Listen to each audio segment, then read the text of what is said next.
Computerized Start is brought to you by my awesome patrons on Patreon and by your tips and memberships on Coffee. These and other channel supporters make my live streams possible. You too can become a channel supporter with tiers starting at just $1. And as always, thank you for all your support, including sharing, chatting, liking, and subscribing. Now roll that famous logo animation.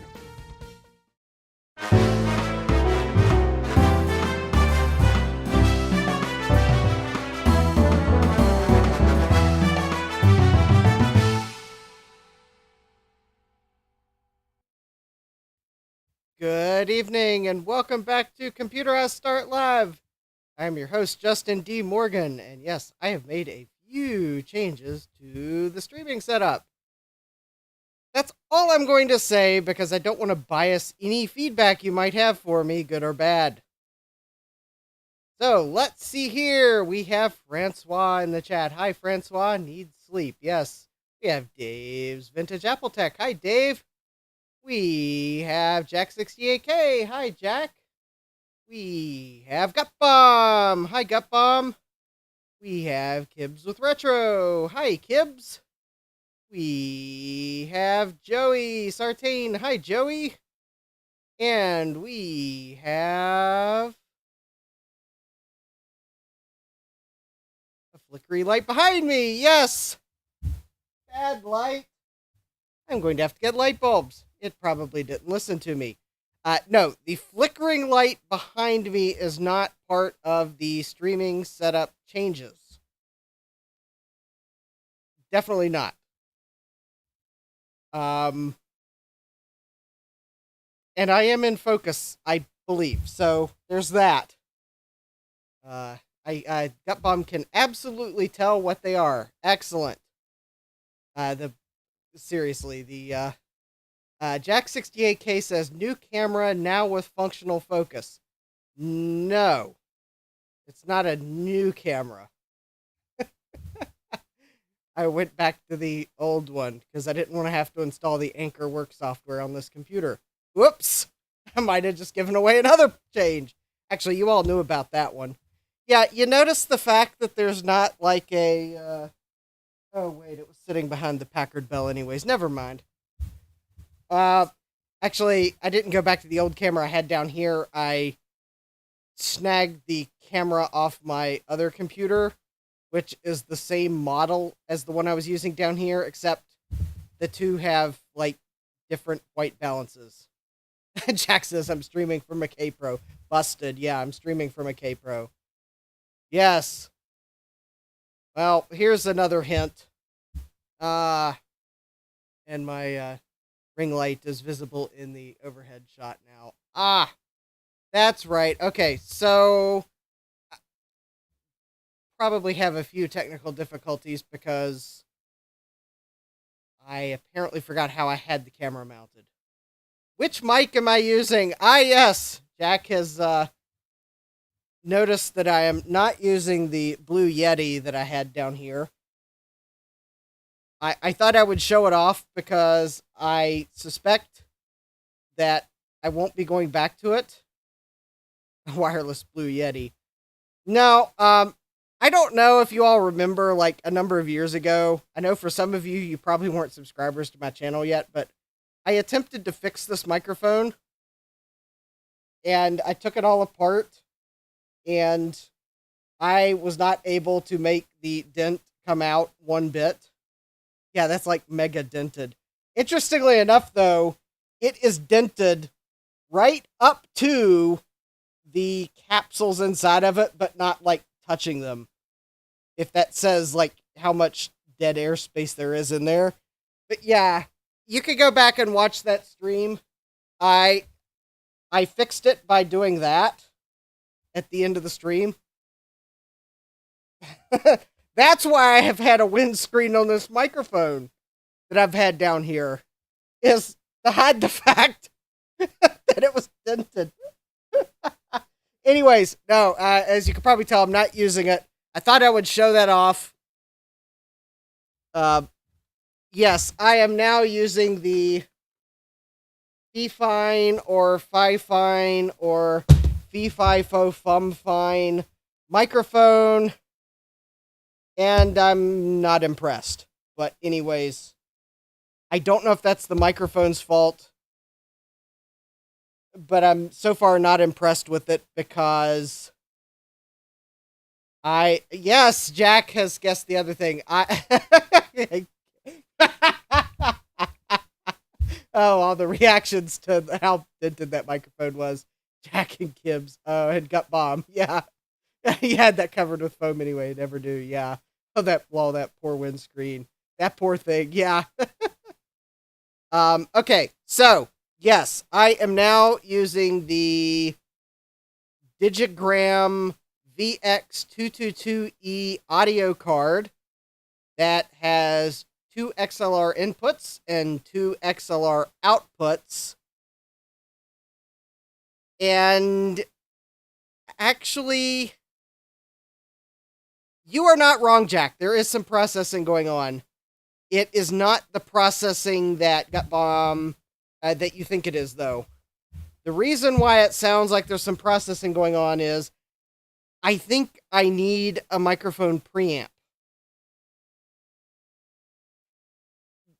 Because the sound volume coming off this microphone onto the XLR input was so quiet. I didn't realize how quiet it was going to be. I had to pump the gain up on the capture card all the way to the max. It let me go up like 20 or 25 dB. And that wasn't enough. So I have like another 20 dB of gain in OBS. Yeah, apparently my audio interface doesn't have a preamp. It doesn't. There was nothing in the documentation to lead me to believe that I needed to get one. But yeah, I have the gains cranked so far up. And I think I ended up turning all the filters off except the limiter. So that at least I didn't like blow you all out if I laughed really hard. But yeah, I don't think it has a preamp. I can't see where in the documentation it says it has one. I did figure out it does not have phantom power, but I don't think it has a preamp. I think the audio interface is designed to actually connect to the output of a mixer or something, not directly to a microphone. Beats me where in the documentation for that card it says that. I sure wish some of the videos I had seen explained that. I found a really nice video about this audio interface that was like saying, oh yeah, you can use it in Linux. That's great, but that video showed it working in Linux and the settings they had to get to not have it sound awful, but I don't know what setup they were using to feed the input in. I mean, it sounded okay. Is this an eBay regret? Dave's asking. It might be, but I'm going to have to buy I think I'm going to have to buy a preamp or something to test the theory. Yeah, that's the thing. Yeah, this is a dynamic mic, I believe. Yeah. So anyways, I have two things in parallel. Well, I haven't ordered much yet. So, the one thing that I did do this morning, I don't think if I get a... Oh, actually, that is helping. I'm glad I turned the limiter on. Sorry about that. Okay, yeah. I think the problem maybe it's a dynamic mic, and I might need a preamp, because, yeah, I can't be that close to it. This is a Chewit mic. Yeah. It's probably going to get returned to Amazon, because it's, like, the wrong kind of mic. Okay, so this morning, I bought on eBay, yeah, jump scare, yeah. So on eBay this morning, I bought, I know it's the place I buy things I later regret. Jack says, any mic should need a preamp. Yeah, I'm almost tempted to bring up the documentation to see if anyone can spot where I went wrong buying the thing.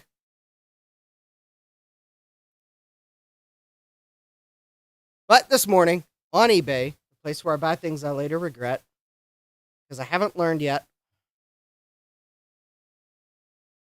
Okay, at least you can see I did set up all my sources, so hopefully we don't find a place where I forgot something.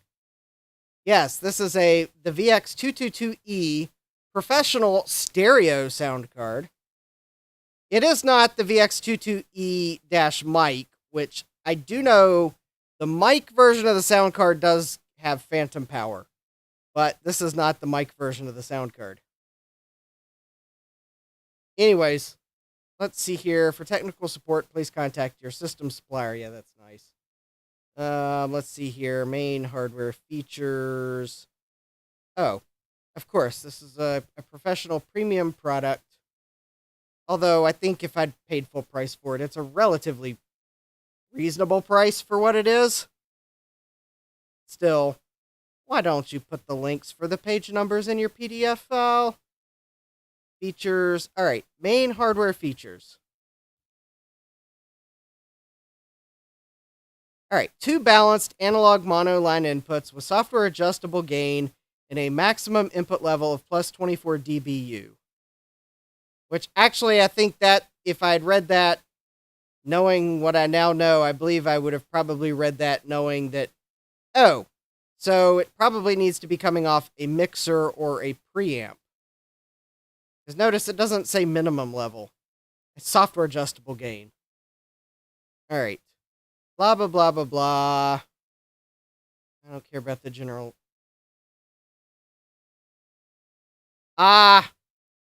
Probably if I'd read this section, I probably would have realized I was onto something. If I had read the additional features, which I did not. So if I'd bought the mic version actually has a preamplifier. Aha. There's where I think I'm the one that messed up. Yeah, mic preamp would have 30 to 60 decibels of gain. Yeah. Yeah, and Jack says, interesting, a PCI... Oh, no, this is not a PCI-based audio interface. This is a PCI Express-based audio interface with phantom power. Yeah, I think if I'd read the additional features, I probably would have realized I needed a preamp, and I would have already ordered one. Or a mixer. So, yeah. Anyways, yeah.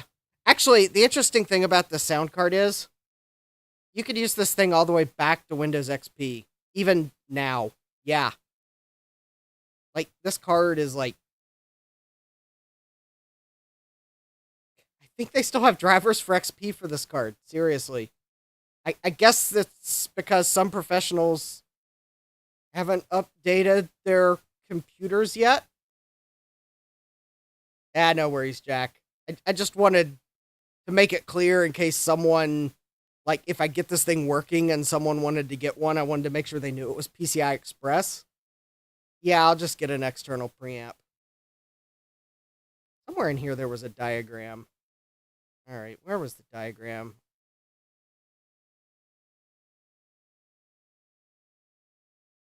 I mean, it's got a Motorola DSP in it, which is pretty neat. 128K words of RAM. Actually, a fairly large card for what it is. Yeah. I probably didn't look at this table, but yeah, I completely missed the fact this one doesn't have a preamp because I think it was designed to connect to a mixer. I have a friend, Gibbs says, I have a friend who to this day relies on a PC with an ISA card. Yeah, I wouldn't be surprised. Nothing surprises me these days. I mean, I know there's businesses that still probably rely on computers that have nothing newer than ISA. Retrotech Chris has a Pentium board that has nothing but ISA. I jokingly call it the Oops All ISA motherboard. Note that was ISA. Yeah. I make it clear, I kind of pronounced that like I might have been saying something else. But yeah, the Oops All ISA motherboard. Kind of like the Oops All Marshmallow cereal. Oops All ISA. Yeah, here's the diagram. Yep, it definitely looks like if I'd read this, I would have seen, or especially if I'd gone here, I would have seen that there's no preamp. Anyways, the oops ISA, yeah. Anyways, I mean, so far, I guess it is my fault that I didn't read the documentation correctly. So, anyways, okay, what did I order this morning on eBay? The place where I buy things I later regret. I bought a Blue Yeti Pro microphone. Now, for those of you that don't know what the Blue Yeti Pro is, it's the one that is why this case is shaped like this, because it's got the XLR output on the bottom as well. So it has USB, but it's got XLR. Stereo XLR. So anyway, oh, hi, Jesse. I-8386S6 is in the house. So anyways, yeah, so I am glad I didn't take the boom arm down, because I may swap to the Blue Yeti Pro, because the other thing about the Blue Yeti is it's a condenser mic, which does pose a problem, but also I think condenser mics, I don't have to be quite as close to them for it to still pick it up, which I think will also help with the way I live stream. So anyways, now the problem is, as we just referenced by looking at the documentation, there's no phantom power on this sound card.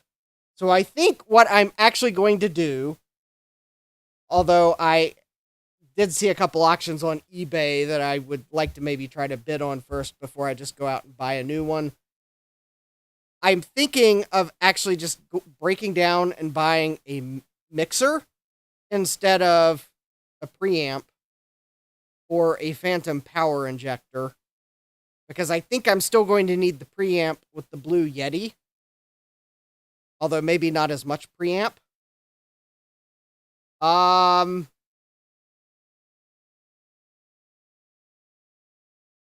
Actually, Jack68K says any preamp will have phantom power. If I can find a preamp that will give phantom power to the microphone, I'm all for it.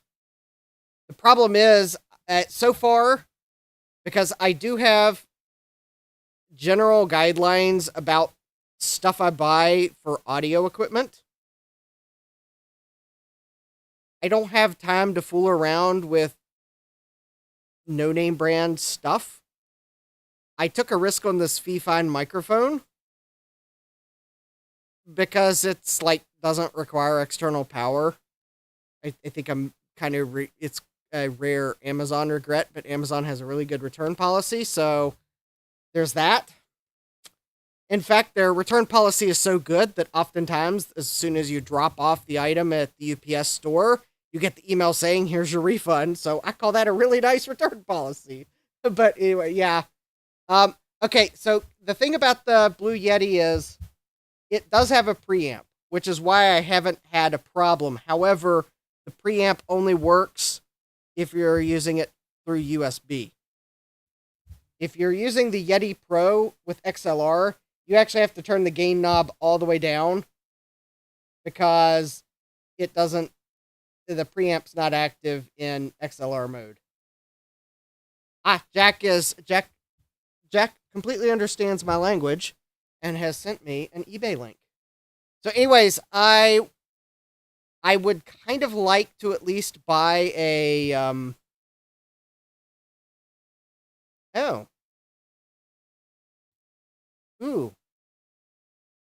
it's like a generic thing that, I might actually go for because it's like on eBay and seems to have like tubes or something. All right, it is a PreSonus Bluetooth dual patch 2-channel mic instrument tube preamp. Huh. And balanced outputs, microphone instrument inputs. It takes power. That's cool. Well, hardly any sound stuff's made in the USA anyways these days. Does it actually have tubes, or is it just like a tube modeled amplifier? I can't tell. But it's got VU meters, and that's really cool. Okay, you can turn the phantom power on and off. It's got a low pass filter. Okay.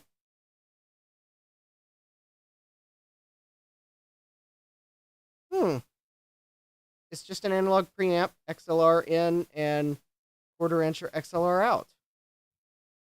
Neat.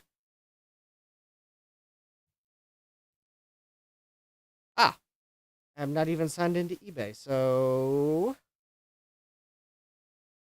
pre-owned conditions, no flaw or scratch. I'll have to look it up. All right, well, if you'll hold momentarily so I can go ahead and add this to my eBay watch list.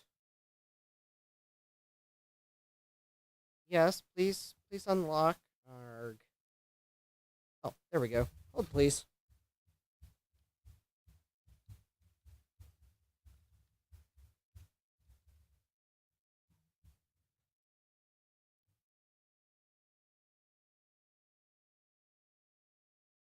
All right, I obviously need to turn something off in Firefox because it asked me to insert a USB key.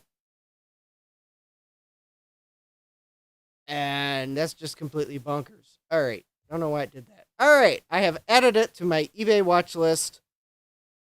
I am going to have to check that out further. I'll look at the documentation.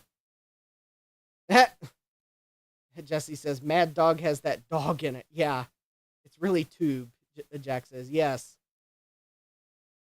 All right, there are other things out there like it, but this one is pretty well regarded. Okay. Jack says, my friend teaches band and music production at a nearby high school, and they have an awesome recording studio. Okay, well, I mean, I'm willing to try things if they're, like, well regarded. I mean, I don't need, like, I'm not looking to have, like, Mackie or Shure or, well, actually, I think some of those brands are not maybe as great as they used to be, but Yamaha or Behringer. But I kind of was really not wanting to go towards some of the other brands of mixers and the brands that I don't recognize. Oh, okay. Jack says, I know a fair amount about audio gear. Let me know if you have questions. Cool. I will let you know. Anyways, so yeah, that's the changes I made. And yes, I am streaming from the HP Z440. That was the other change. So I was using the HP Z420. It has served me well.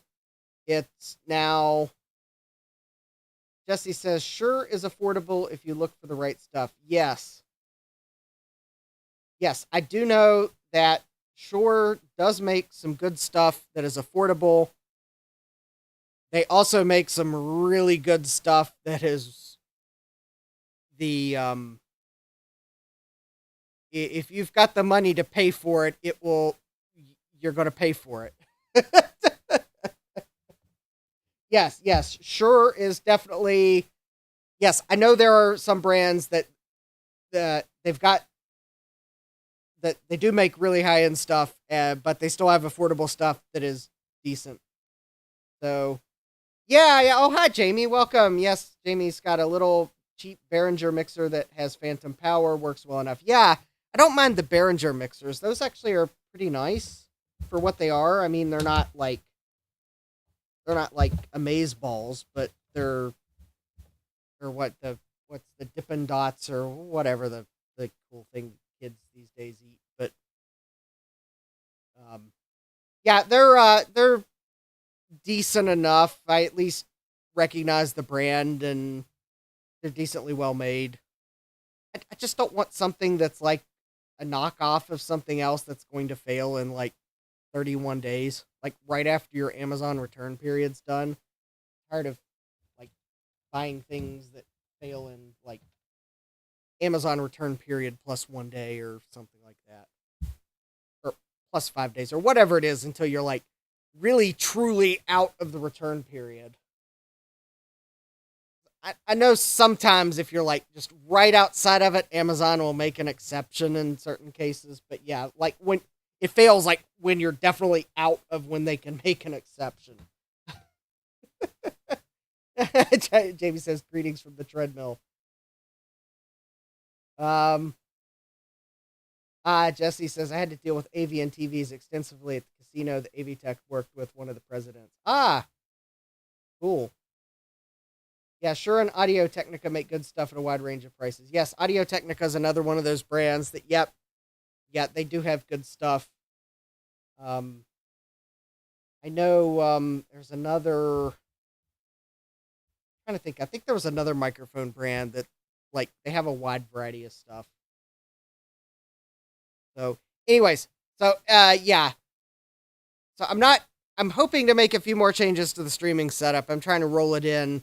I'm gonna try to get the audio issues like completely resolved. Gut Bomb really wants to find an Extron cross point for not a lot of dollars. Yeah.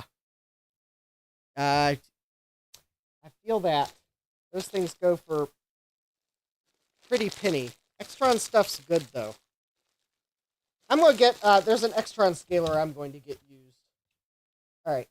Trying to make sure I open this up without like accidentally doxing myself. My Mauser order did come in, so if anyone was wondering. After all, it's 10 o'clock, so it's probably a good time to take a look at this.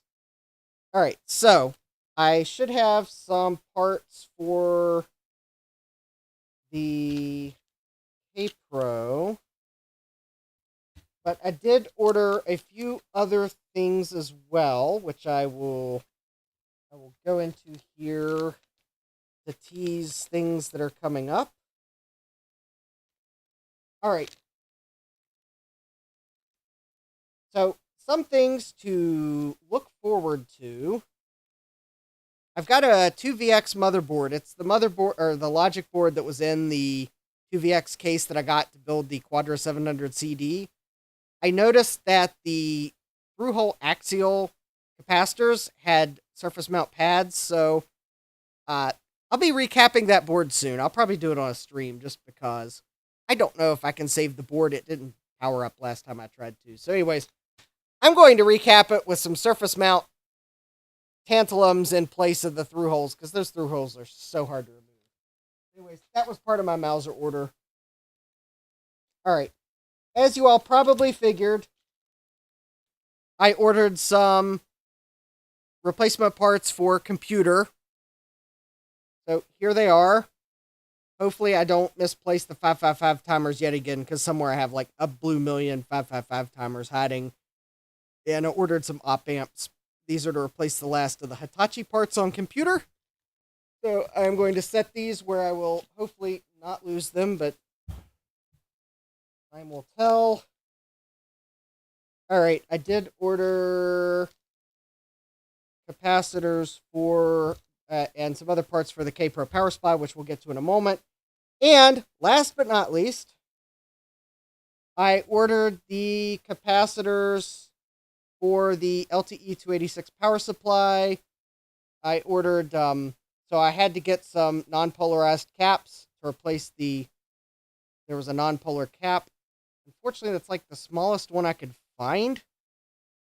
So I'll probably have to mount it to the backside of the board so it fits. But well, anyways, I ordered a polymer cap. And then I ordered some smaller caps because there were some like 10 microfarad capacitors that the ones I ordered were too tall.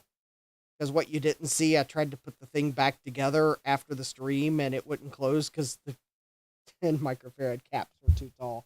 So I ordered some even smaller ones. So that computer will come back in a future stream, assuming I don't misplace these caps. But for the Kaypro power supply, I have the following. Oh, let's see here. We have. Oh, hi, David Starbuck. Welcome. And I thought I saw. Nope. Okay.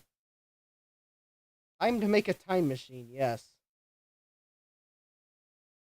Oh, yeah, Gupbum says they used to be, the Extron crosspoints used to be really cheap, but all the mega churches unloaded them, and they aren't cheap anymore. Oh, yeah. Yeah, 555 timers hiding in that corner of the basement. Yeah, somewhere. All right, so for the Kaypro power supply, I have safety caps.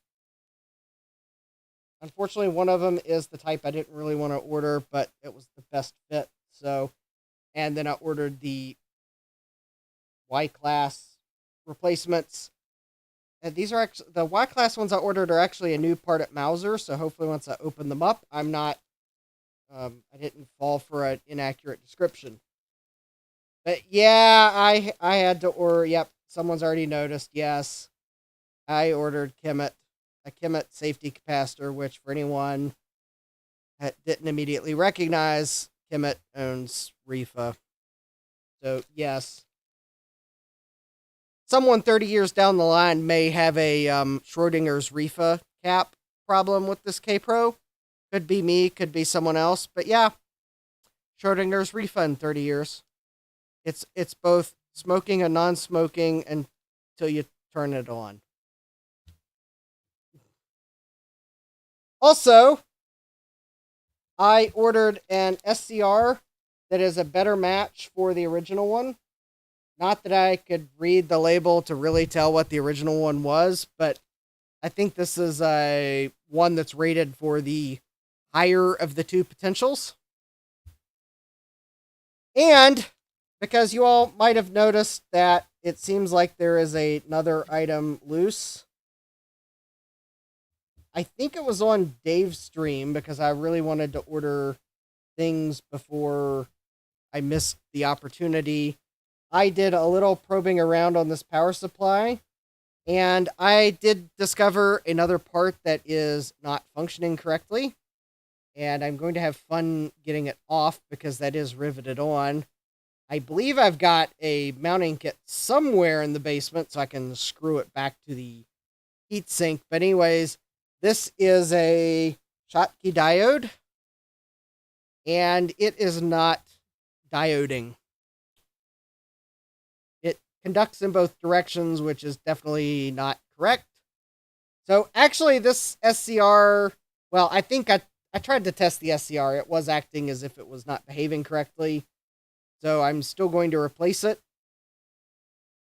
I suspect that the Schottky diode becoming a bidirectional bypass of current probably repeatedly caused the crowbar circuit to activate and probably killed the SCR. Not that it was necessarily the highest quality of SCRs to begin with. But anyways, so I did order Schottky diodes.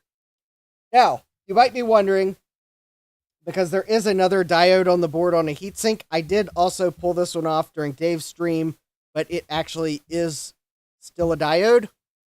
So I did not order a replacement for it because it still remembers how to diode, whereas this one needs to learn to diode by the fun process of replacement. Yeah. Kim says that Extron has more plugs than I have brain cells. Yeah, I'm glad to pull this Extron up. I've heard it like has lots of inputs and outputs or something. Yeah, when you're Kim says when your diode becomes a wire. Yeah, a diode becomes a wire. Yes. Jack says learn to diode. All right. So I guess the first thing I need to do, because we do need to replace this part, is get this.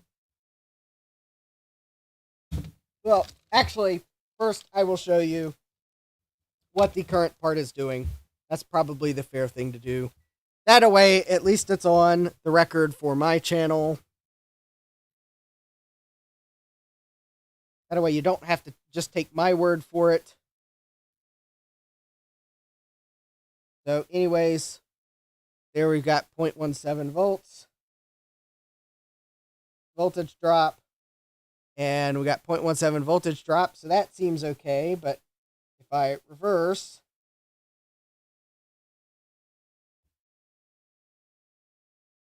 well, now that's weird.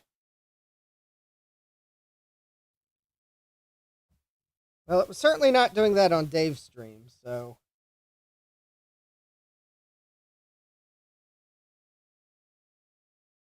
Huh.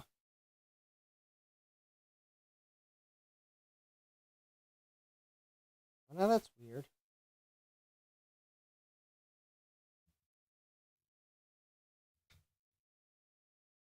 Well, I still think it's bad. It is possible that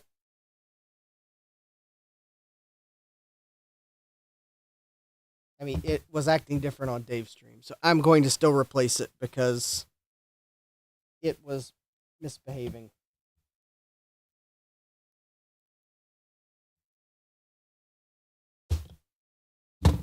Okay, there we go. Now that the rivet has been popped,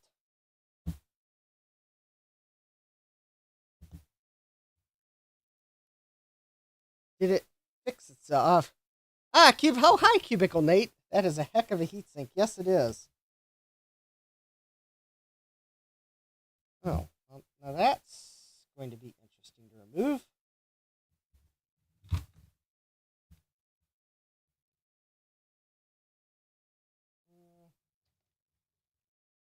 All right. What's Joe always saying? Hit it with a hammer.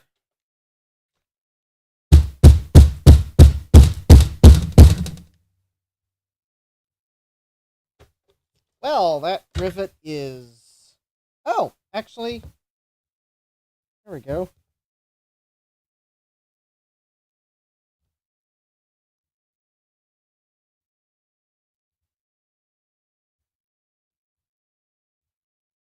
You know, maybe I should put my safety glasses on before I launch this thing into outer space. Lol, nope. Well, it started to come off.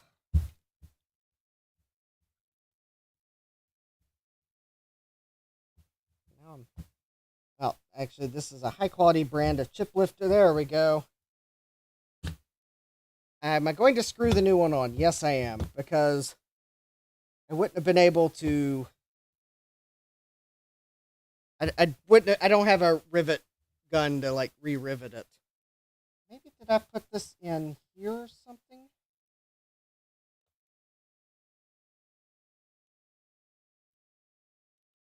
Yeah, no, let's see here. It seems to have fixed itself or something.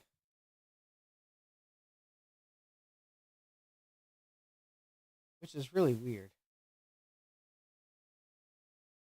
Oh, well, now that is possible, but the problem is the legs are different sizes. Because it was held in by bent pins on two of the legs. There we go. Also possible. Alright. Oh yeah, it's a pretty good transistor tester. Okay, that is completely annoying. It is, like, behaving itself. Oh, though, I am still going to replace it. I just realized. So on Dave's stream, in order to test it, I had to remove it from the board, which means it got hot. So it is quite possible that if I heated it up, it would forget how to diode. So I'm going to replace it.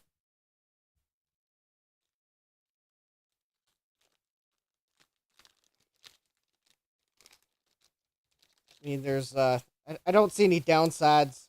So this is not like they don't make that particular part anymore. But luckily, it's a Schottky diode, so it's actually a.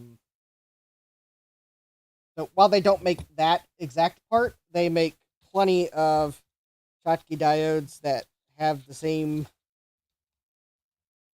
specifications. So I think the original part is a Motorola MBR 2045CT. Unlike that RCA brand SCR that I couldn't read the writing.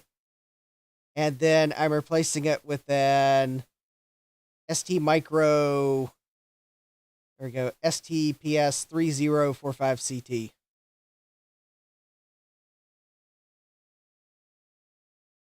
Yep, I bought 3 of them. So I have 3 Schottky diodes. Plus, I will hold on to the original as a backup, even though I think it's misbehaving. Now, for the RCA SCR that had faint writing until I got the brilliant idea to use isopropyl alcohol to try to make it more readable, which actually had the opposite effect and made it less readable. I ordered a little fuse S6010L. It is the 600 volt part because I could not tell even after rewinding the live stream to the point where I, before I put isopropyl alcohol on this part, I could not tell if the last letter in the part number was E or F. I was pretty sure it was not a B, but I could not tell if it was E or F. And the difference is that one of those is rated at, I think, 60 volts, and the other is rated at 600 volts. Therefore, since I was not sure what the rating was, I naturally ordered the 600 volt one because I didn't see any downside to getting the higher rated part. I didn't see anywhere in the datasheet of the new one where the higher rated part got derated at somewhere less desirable. So I only ordered 2 of the SCR because these were actually kind of expensive and a little more specific to this power supply, whereas the Schottky diodes, that's actually a fairly common part in power supplies. So yes, I did buy some spares, but not a lot. Anyways, I need to go find the kits that I have. I've got some kits that have the screws that hold the components on. I think they are in this bag here.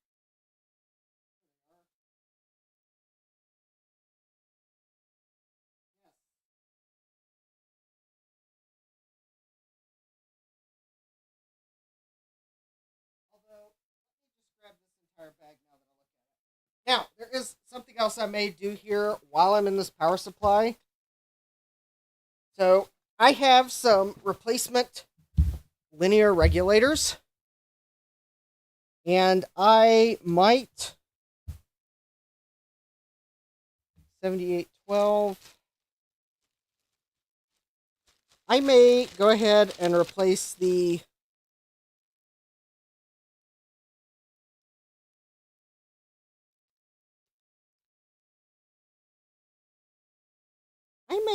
that 12 volt linear regulator with a more efficient one just to kind of reduce some of the heat.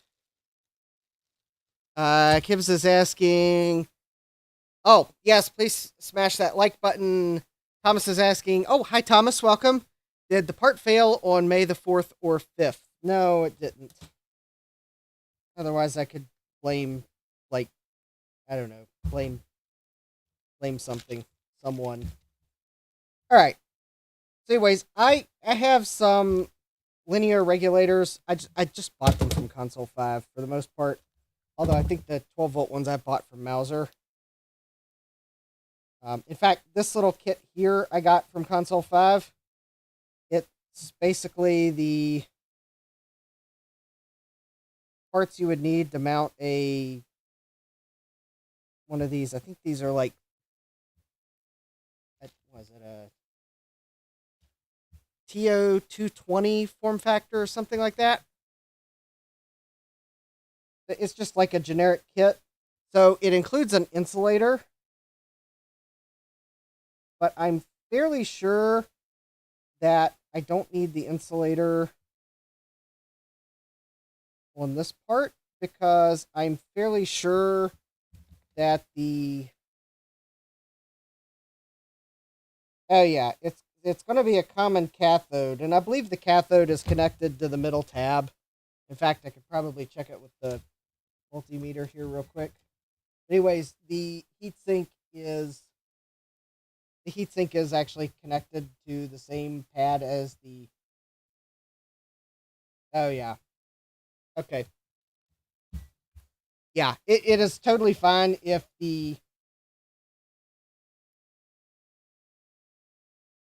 I don't isolate the heatsink,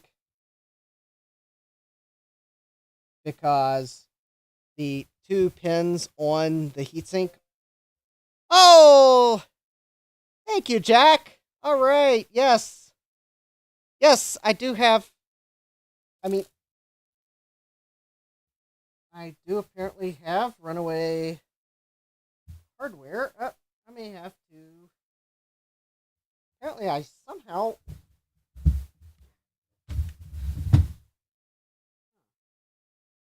Oh, please, while I try to find the fastener that just rolled away to oblivion. All right, well, I guess I'll. Yes. Yeah. So, yep. Coffee tips will help me to get a preamp for the microphone. In fact, that's probably exactly what they'll do. And then I can turn down the software gain, which will probably help the noise floor.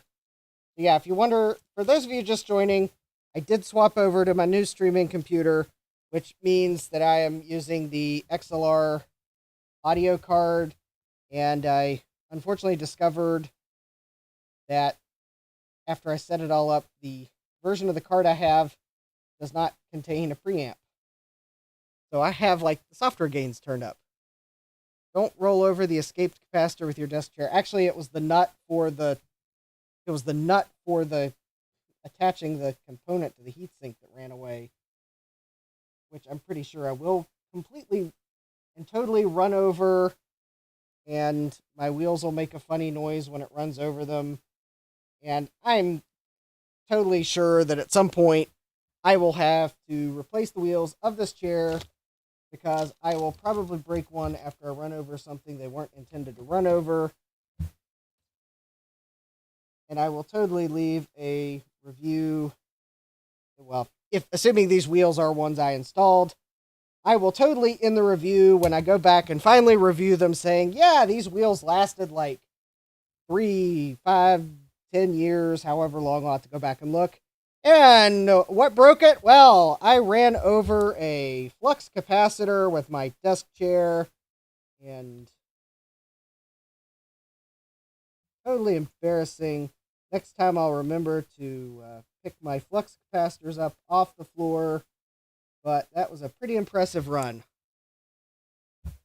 Yeah, there's a little fuzz from the high gain. Yeah. Oh, thank you, Jamie's Hack Shack. Yes, for the preamp fund. Yeah, if I reach my coffee goal, I'll probably splurge for the tube amp one, because that sounds pretty warm and fuzzy. Okay, yeah, kind of hard to pass up on something like that. All right, so there we go. There's the new Schottky diode attached with a. It's kind of a long screw, but it shouldn't touch anything. All right, so we got that in. Let's see here. Okay, I am going to have to desolder the SCR I installed last week. So let me go ahead and warm up the desoldering station. Let me go ahead and warm up the solder station too.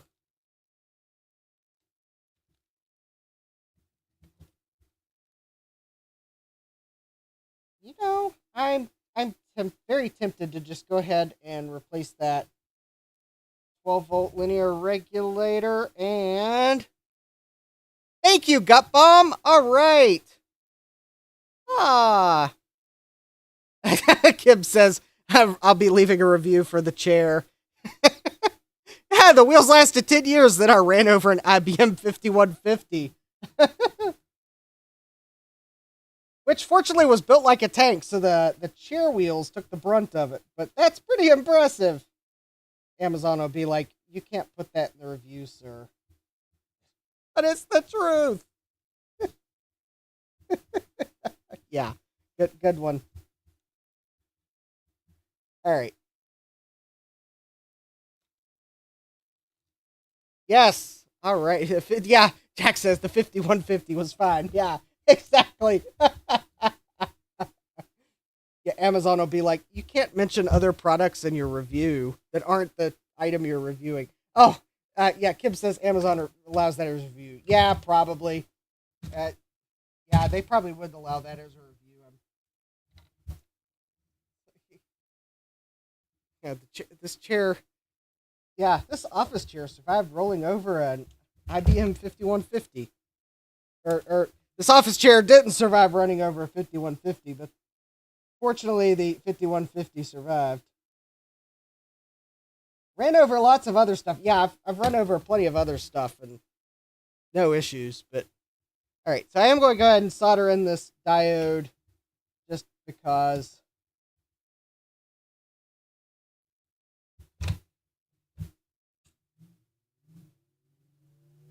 Not that I think it's going to fall out.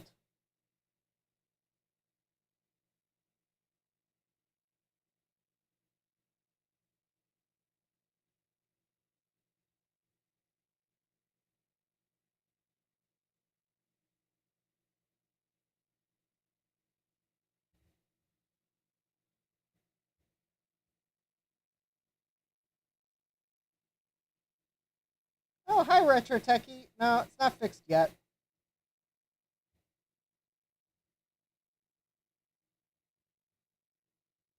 I mean, maybe my audio's closer to being fixed, but that Van Halen album, it confuses the bot. Oh, yeah, Kim says Amazon never heard of the 5150, so the uh, the AI checking reviews doesn't know to exclude it. Yeah, or doesn't know what the heck it is. Yeah.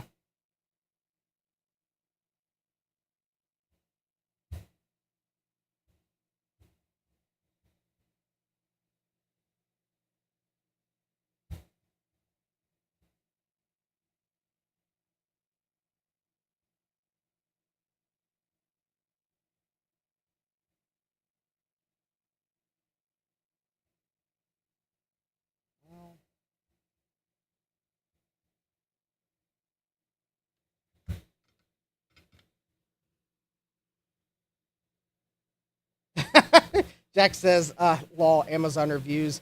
I assume everyone knows of the famed reviews for the Hutzler 571 banana slicer. I'll have to look those up. I think I've seen them."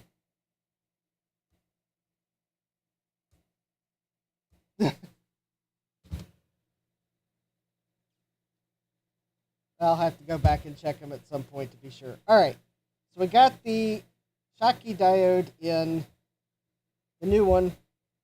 All right, so I'm going to remove the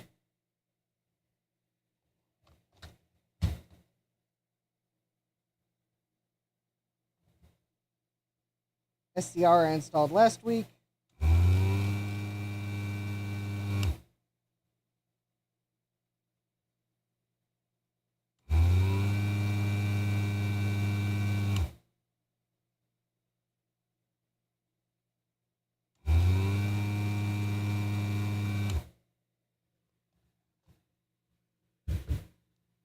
I mean, I think it would have worked, but it's not a wasn't like a slam dunk replacement part.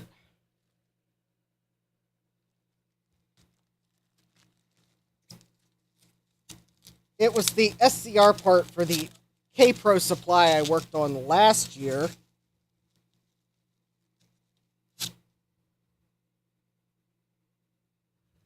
Which the supply I worked on last year was a different brand power supply. I don't remember who made it for Kaypro.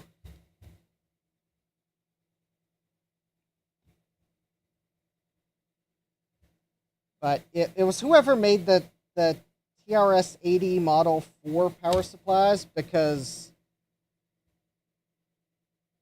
it was like nearly identical in component parts and layout to that one.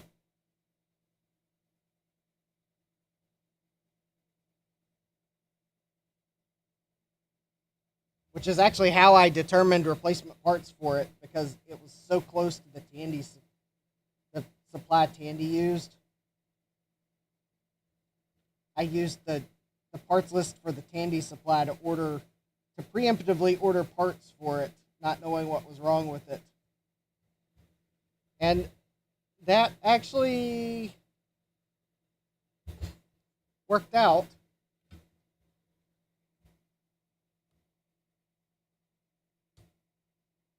I would have been able to fix it with that approach. The only problem was Aztec, yes. All right, so we got the SCR in, got the Schottky diode in. All right, this other diode is back in.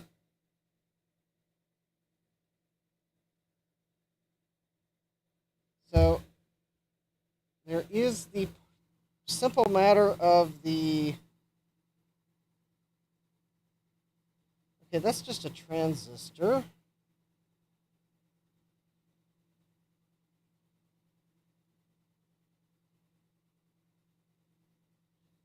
Okay, so I do see there's a TL4. Oh, good. I have some of those.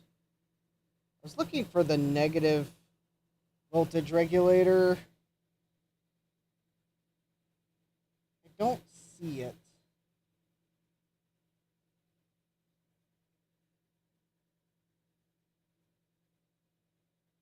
All right, let's go ahead and replace these safety caps first while I finish pondering whether or not I just want to replace that 12-volt regulator.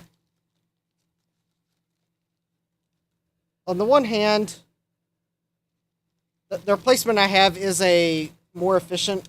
I mean, it is a linear regulator, but it's a more efficient one. But on the other hand, I don't know that 12 volts is really the...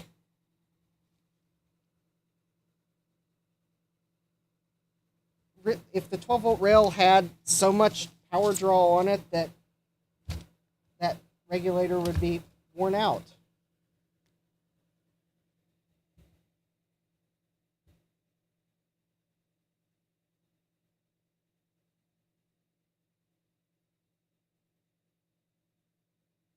As a note to someone who might open this in the future, I at least attempted to write the date on it.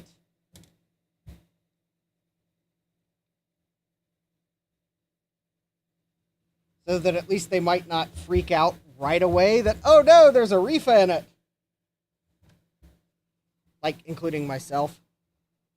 The monitor is on the 12-volt rail. The monitor. Okay, well, maybe I may go ahead and just replace it then. Because, yeah, the monitor is on the 12-volt rail. The drives are, but the drives aren't, like, constantly accessed. But the monitor is on all the time. So, maybe I will just go ahead and replace it.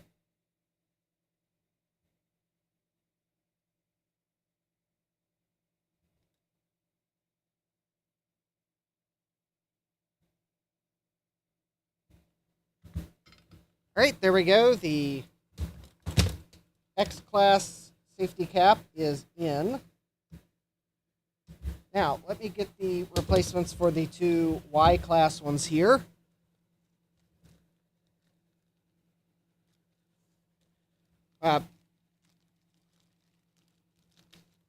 So, when I went to go look for components that had a good lead spacing, the best part I found were actually these new Murata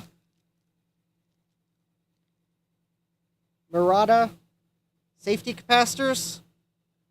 And I think if the description was correct,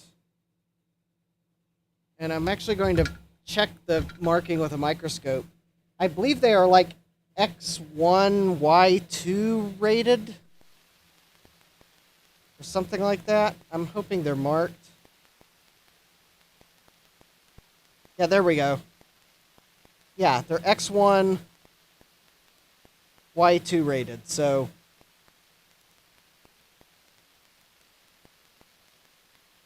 these will be totally fine in place of the original Y-class one. Yeah, this is a good rating. Yeah, I mean, it's not like a capacitor brand that's top of mind, but I know they make good capacitors. I mean, I'm not gonna. I think these safety caps will be totally fine and appropriate. I'm not worried about them. They're like one of their new products, and the nice thing is, if you notice, they fit just like. There we go. They fit really nice in the original lead spaces. Yeah. So the originals were Y class. So the fact that those are X1, Y2 rated means they are that is a totally acceptable replacement.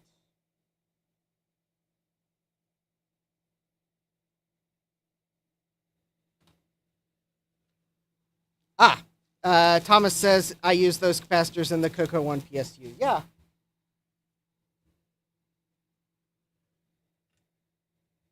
So when I look for caps like this, lead spacing is one of my usual criteria. And the reason I like to check lead spacing on caps like this is just because, I mean, I don't want like a super extra ton of leads exposed, because these are going to be on the high voltage side.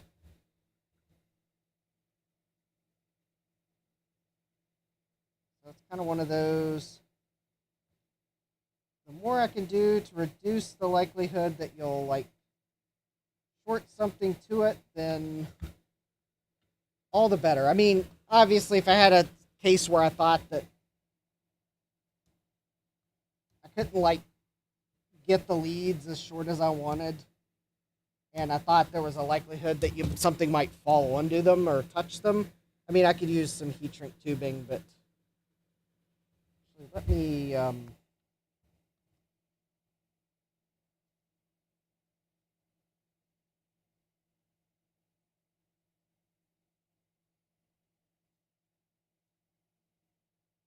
right, that's good. There we go. Okay. There we go. And then there's the one I replaced last time. It didn't quite totally fit as flush as I wanted, but it was close enough that I decided that I wasn't going to bother trying to find a better one. Because anyways, the power supply does sit like this in the case. So if something fell in the slots on the case and were to fall onto the... Well, first of all, if something fell in the slot of the case, it's probably going to hit the motherboard because that's on top of the power supply. But if it did fall in under, I mean, those are going to be on the bottom side anyways. There's stuff up here it'd be likely to touch. So, all right, good night, Francois. So it's kind of one of those, yeah, in this case, I think if I have a little lead showing there, it's like, if something were to fall in the power supply, there's plenty of other things that it's going to hit. But there are some power supplies where I looked at it and I'm like, well, if something did fall in the power supply, I'd probably better put heat shrink or something to protect that exposed lead that wouldn't have been there originally. So, I mean, there's ways to fix it. If it was like something where it was there was enough extra exposed lead that it could cause some hazard that wasn't there originally. I mean, heat heat shrink can fix what you can't fix with finding a part with the same lead spacing.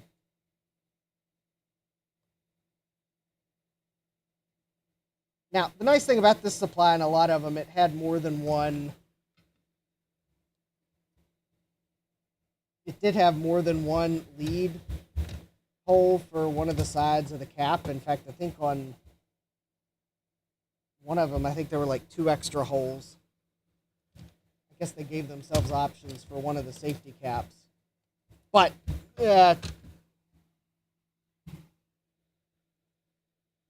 what about the back of the board? Yeah, and all these lovely traces. Yeah, I know. Yeah, you're right, Kibbs. In this board, in this case, on this board, yeah, you're right. Exposed leads are should be the least of my concerns because, yeah, there's like no solder mask at all on this board. If something falls in, it's totally going to short something on this supply. Because remember, the last Kaypro that I worked on, the Kaypro Roman numeral 2 for last Maypro, there was money inside of it. Oh yeah, thanks Sadmac. Yes, the obligatory, if you don't know what you're doing or aren't comfortable with it, don't try it. It's not worth dying over note. Yes. So this power supply has not been plugged in since last Thursday. Caps aren't going to hold the charge that long. Just they really can't. But yeah, if this power supply had been powered up anytime recently, then I would have definitely made sure there was no voltage on the high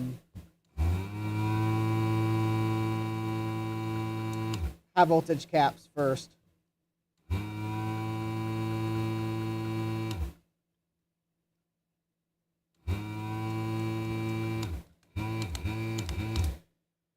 Well, Claris needs to be cleaned, so I guess we'll use solder wick for the final cleaning. Arc welded buffalo nickel, yeah. Yeah, I should, I think I actually still have the change downstairs that I pulled out of it. Because I set it to the side for a video I did on it, or that I'll probably do on it at some point for the, for like some cold opening fact to like, hey, I'm already this much ahead on purchasing this Kaypro, and like drop the change on the table. But yeah, it totally had money inside of it. I mean, it wasn't a lot of money. We're like, I think talking less than $1. In fact, for some reason, like, I think it might have even been less than 50 cents, but it totally looked like some kid used the slots on that Kaypro as a bank or something.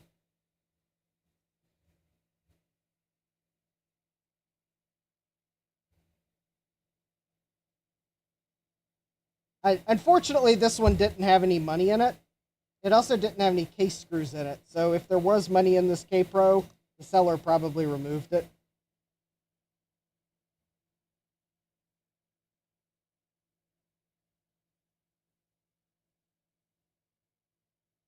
Which actually might be a good thing because I think the seller was powering or attempting to power all the Kaypros they have and had for sale up. So it's probably just as well they probably checked for loose things first. All right. So we got the voltage regulator out. So this is a 7812.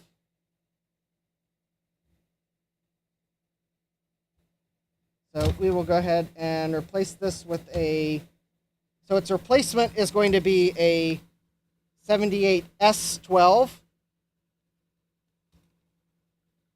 Kib says, I'll call my desoldering gun Riska.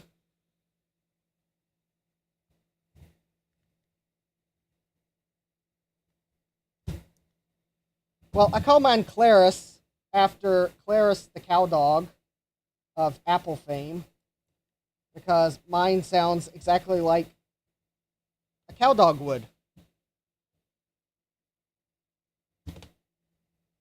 In fact, For those of you that haven't seen it, unfortunately I don't have a good way of showing it.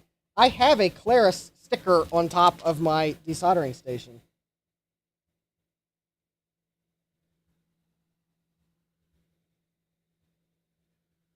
Alright. I don't know how well this one's going to hit it with the hammer because I need a spacer first. Oh, there we go. How about the solder wick spool? Because I'm almost out of solder wick on this spool anyways. Hit it with the hammer, hit it with the hammer, hit it with the hammer, and hit it with the hammer.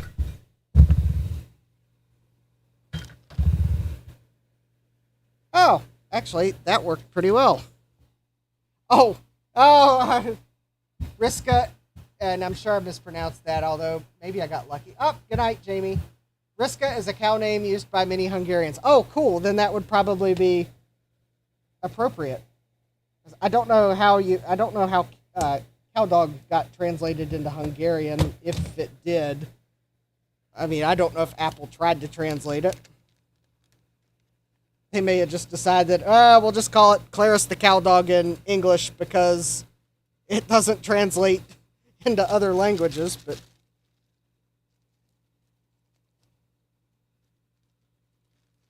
all right. So again, on this, the heatsink is attached to the same pads as the middle pin. And yes, okay. They are electrically conductive. Kim says cow dog. Cow dog translates to word I'm not going to attempt to butcher.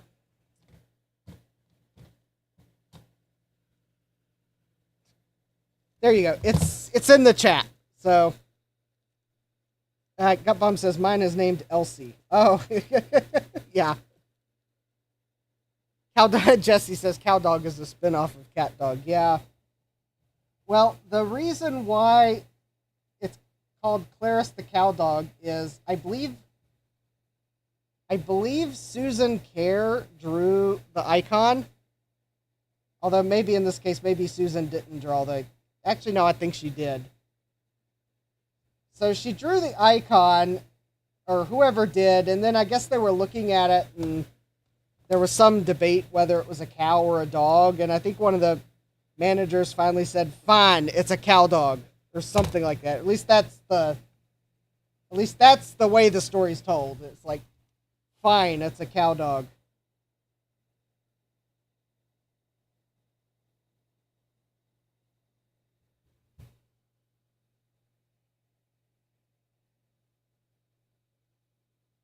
Or dog cow. Yeah, you might be right. I think you're right, Gutbomb. I think it is dog cow. You're right. And it's the spots. Yeah.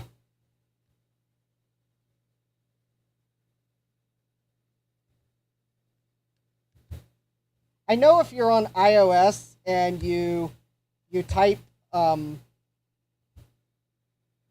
cow, or I think if you type dog cow in iOS, then you will get 2 emoji suggestions. And Apple actually put in a fix because people complained because it wasn't always showing up in the correct order of emojis. So I think Apple had to put in a fix to make sure that the dog emoji showed up before the cow emoji. But you will see dog cow. But you have to type it in the correct order. You have to type the word correctly. Now, if you type it the other way, the wrong way, you won't get an emoji suggestion. I suspect Apple may have done that on purpose, too. Like, purposely removed the suggestion in the wrong order. But I think there was some version of iOS where that was like one of the... I don't think the bug fix was admitted to in like the actual bug fix list, but we knew.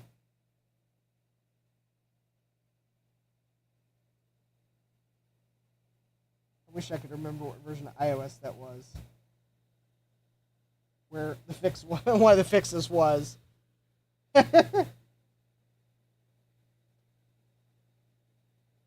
Making sure the emojis showed up in the correct order when you typed dog cow.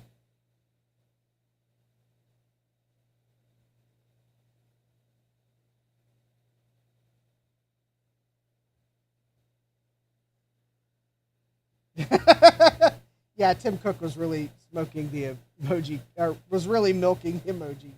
Yeah.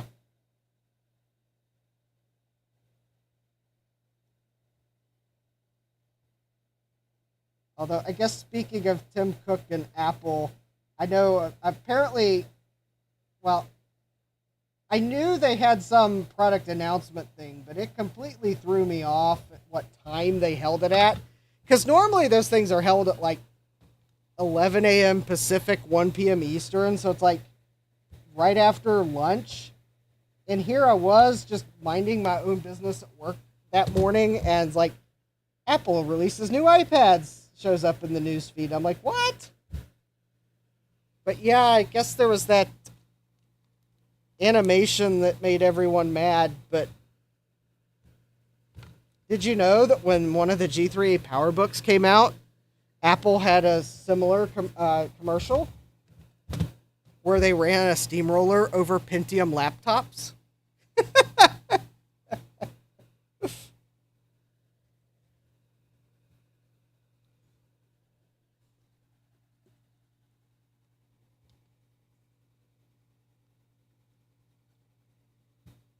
So there was precedent for Apple smashing things in a commercial, but all right.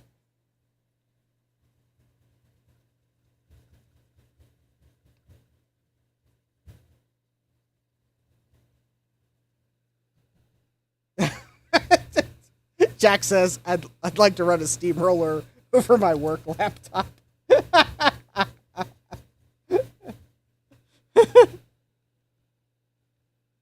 Okay. Gupum says the controversy wasn't that they were destroying stuff; it's that they were destroying creative people stuff. And 90s Pentium laptops were junk. Okay, true that. I guess now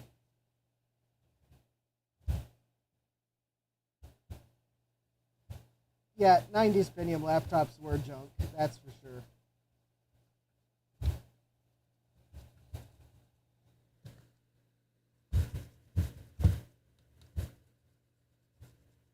Well, I mean, I did rewatch that G3 commercial, and I'm pretty sure they did smash a compact Armada.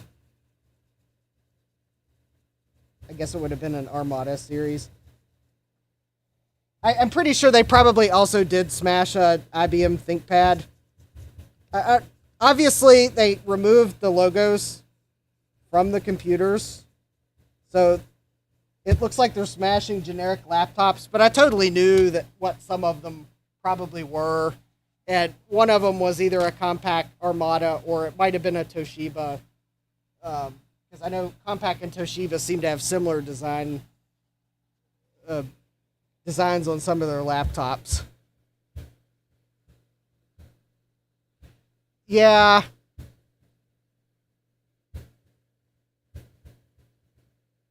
Yeah, Gupum says, I get what Apple was going for. They mashed all these creative things into a very thin iPad, but they destroyed a ton of musical instruments and stuff in the process.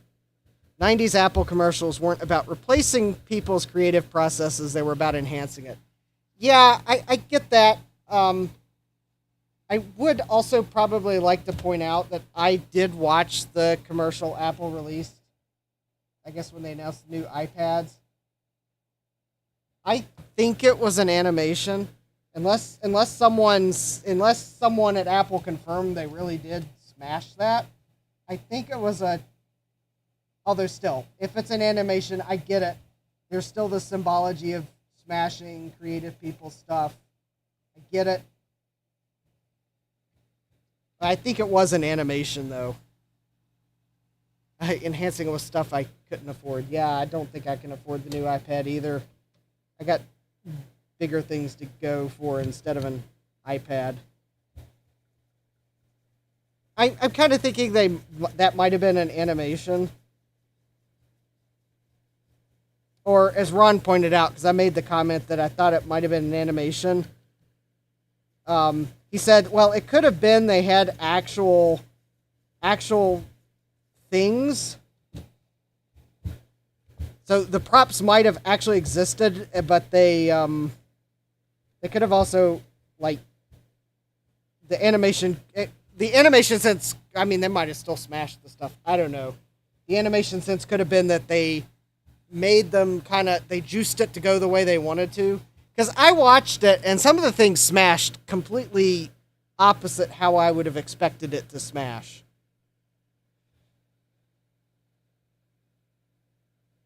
Yeah, the arcade machine they smashed was definitely a generic emulation machine with an LCD, yes. And I admit, there were a few things that they smashed that I got the impression that they might have actually smashed some of the things. But for example, the statue that looked like it was stone, but then when they start smashing it, it looks like clay. I'm like, I think that might have been an animation. And again, the way the paint exploded, I think that might have been somewhat of an animation too. But I will admit, some of the things they might have actually really smashed, like that arcade cabinet. And I was a bit disappointed the trumpet went first, because that's the instrument I played in middle school. I mean, come on. At least if you're going to smash a musical instrument, pick one that no one likes.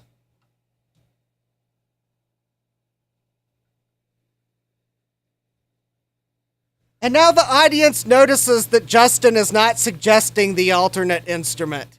You can use your own minds to pick the one that people like less. Jack says, bagpipes.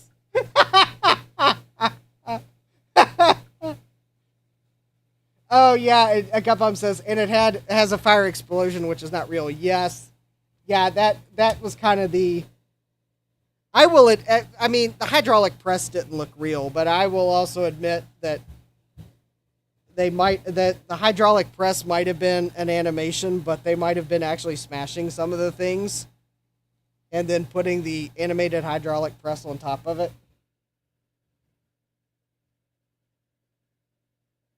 But anyways, yeah, I get it.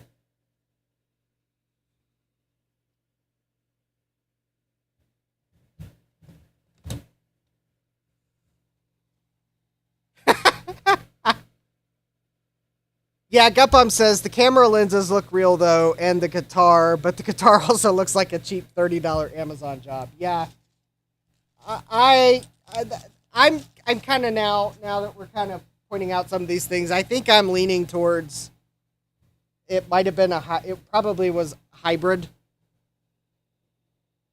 I bet some of that stuff they did smash, but some of it they animated to either, because they couldn't actually smash it and get the creative direction they wanted reliably, or because it would have cost too much to buy one to smash.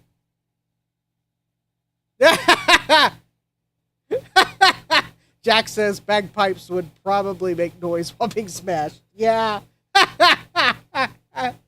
I can see that now. Yeah, I can see that now. There's an Apple employee probably pointing out that, yeah, we'd like to smash something no one likes. How about bagpipes? And the creative director's like, no, those will make noise when they get smashed. So, here, use this really cheap trumpet we found on Amazon. I guarantee you that was probably a $50.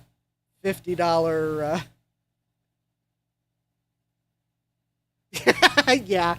Got Bob says, yeah, I mean, it would have to be some animation like those rubber emoji balls. Yeah. Yeah, I guarantee you if they did smash a trumpet, that was probably the like cheapest student trumpet they could find. Because you notice how it got crushed sideways, where you wouldn't have been able to see the bell art, because the bell art's kind of always on the top. Got Bob says, Eric's Edge likes bagpipes. Jack replies, well, he's not here, so...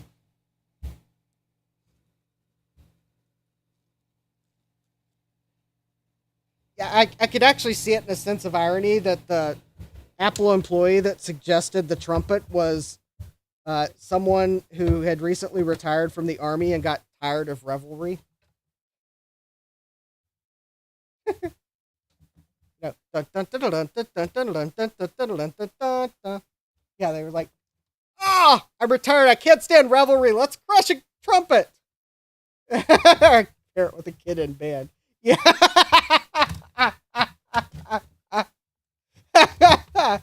Yeah, parent or a parent with a kid in band who plays trumpet and has gotten tired of their student player one too many times blurting out the trumpet in an attempt to form their embouchure with their mouth on the trumpet mouthpiece. Yeah, yeah, totally can see it.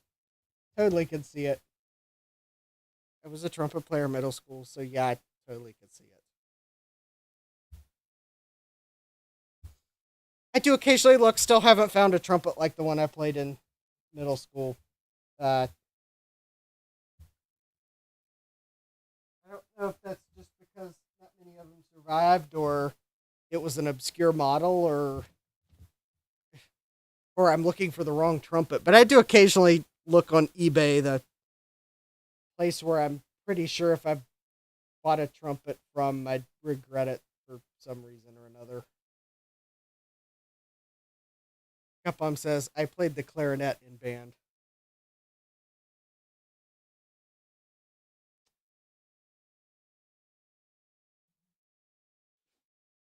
Okay.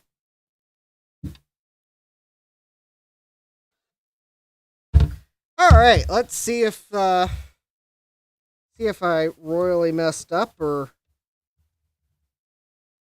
if maybe this power supply works. Now, of course, the thing is, if this power supply works, then I'm gonna probably have to pull the floppy drives and service them because, well, a they probably need serviced, and I probably really need to check to make sure there's no shorted tantalums on them. And B, I need to distract you so that you don't realize that I actually have no floppy disks made to boot this thing. I may end up having to go find a GoTech too to see if it works. But Zach says I currently play percussion in a community band.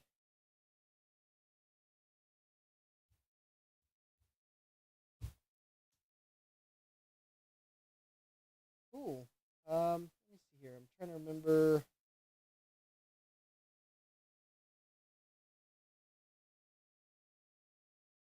Which screws hold the power supply in? I think it's these four. Wait a minute. Oh.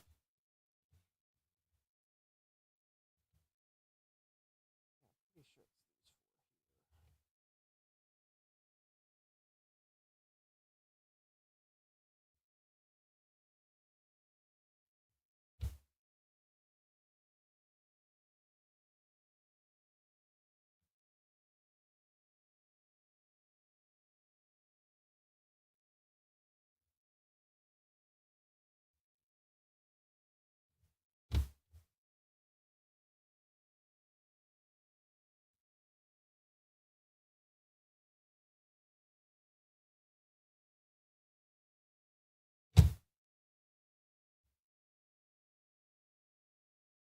Cupum says, I played the clarinet in band because my parents couldn't afford a saxophone. Well, I actually, when I first started the band, I thought I wanted to play the clarinet.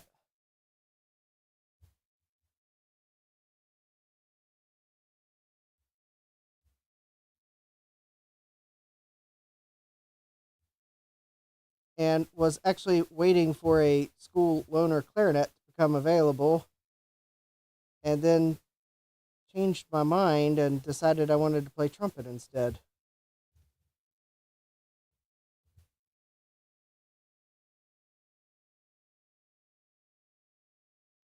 And my parents found a trumpet at, I think they, at least for, I think think they got it at one of the pawn shops.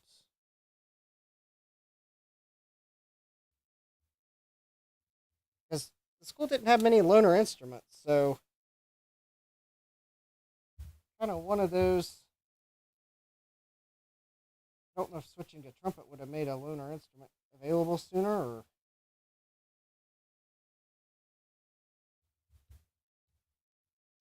I don't know. The silly reason why I mean, it was kind of a silly reason why I wanted to switch to play the trumpet. I guess as I watched people learn how to play the clarinet, I realized that there's a lot of keys on a clarinet, and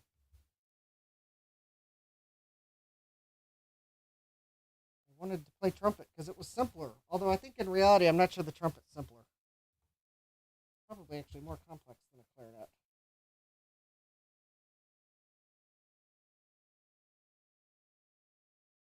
Although I guess in reality, the trumpet has one feature that is absent from the clarinet. Trumpets don't require you to keep buying reeds to put in the mouthpiece.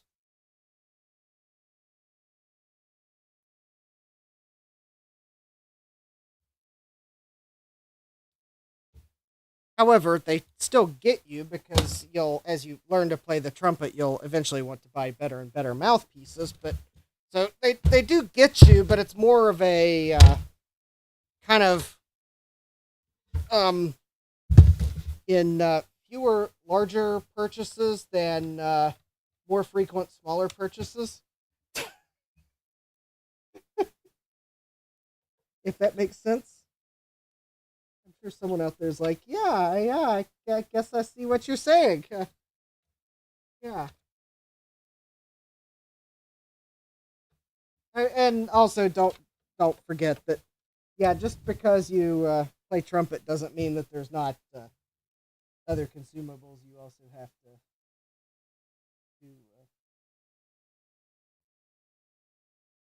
use, such as the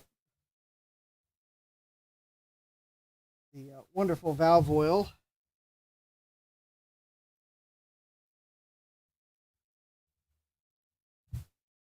Wonderful valve oil. I'm sure that's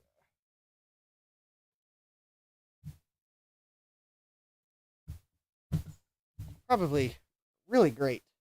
It kind of gives your trumpet case a nice hydrocarbony scent. And let's see here. Of course, then you'll want better and better mouthpieces over time. Those are not exactly cheap. I mean, it is nice that you don't have to like suck on the mouthpiece for like 10 minutes before you can play it. Although I guess you could also wet it with the water fountain. But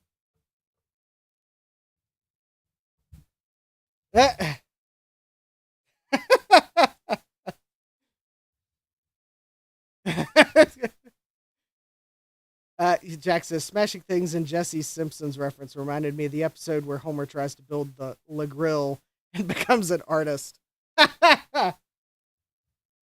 All right, I guess that maybe I should at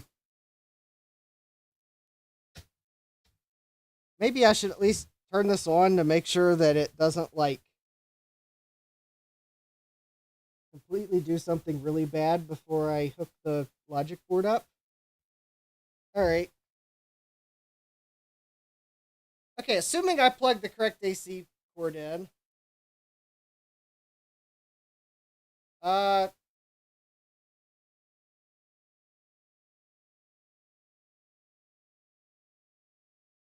well, theoretically it has power. I don't hear anything bad going on.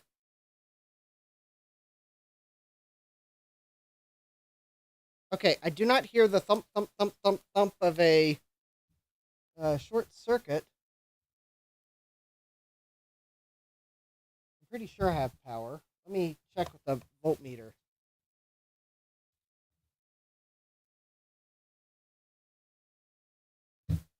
All right, so we have that should be neutral, I think.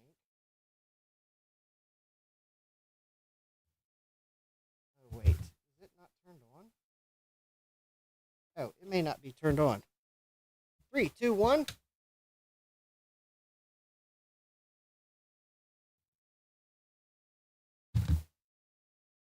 Oh, okay. Hold, please.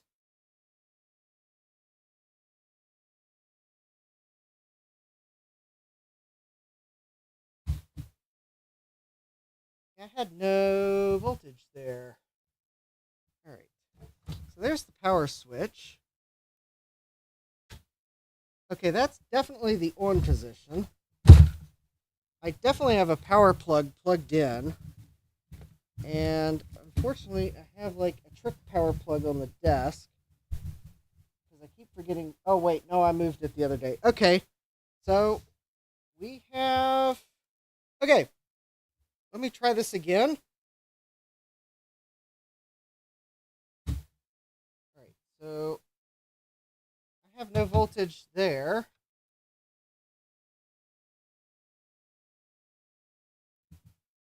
And I've got no voltage there. And I have no, no voltage there. I don't think I have any voltage. Hmm.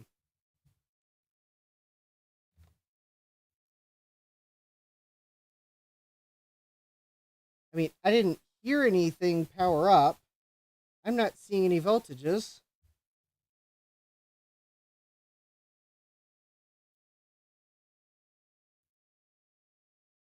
All right. So I am going to assume that it was live.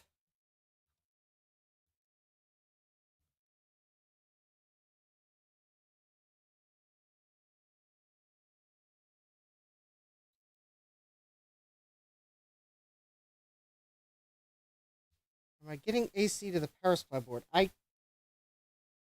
You know, Thomas, that is like one thing that is very hard to check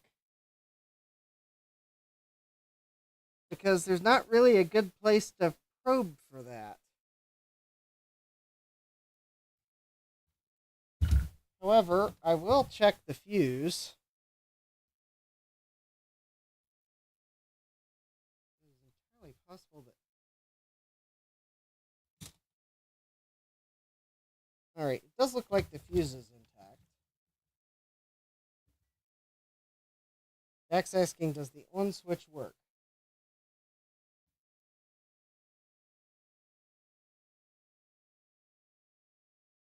Okay, the fuse I believe is good. Does the on switch work? I'm pretty sure the on switch does work because if you remember last week, I was able to get it to make that noise of it like the power supply reset. Does it CPM yet?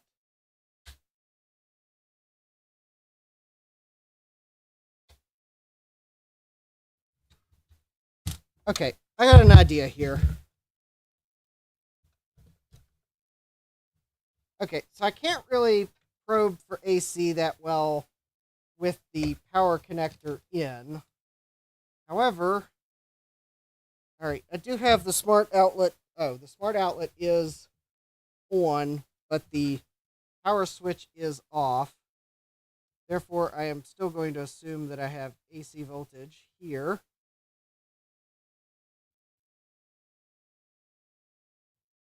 Okay, I have 0 AC volts. I'm going to turn the power switch on. And I have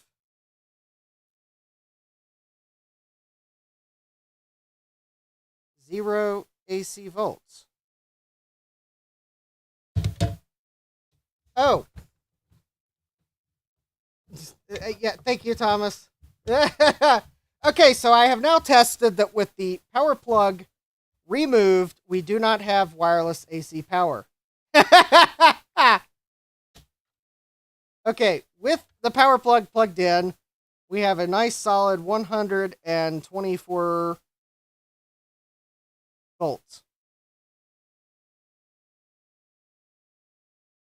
which is good. That is exactly what I expected. Yes, I know North America voltage is generally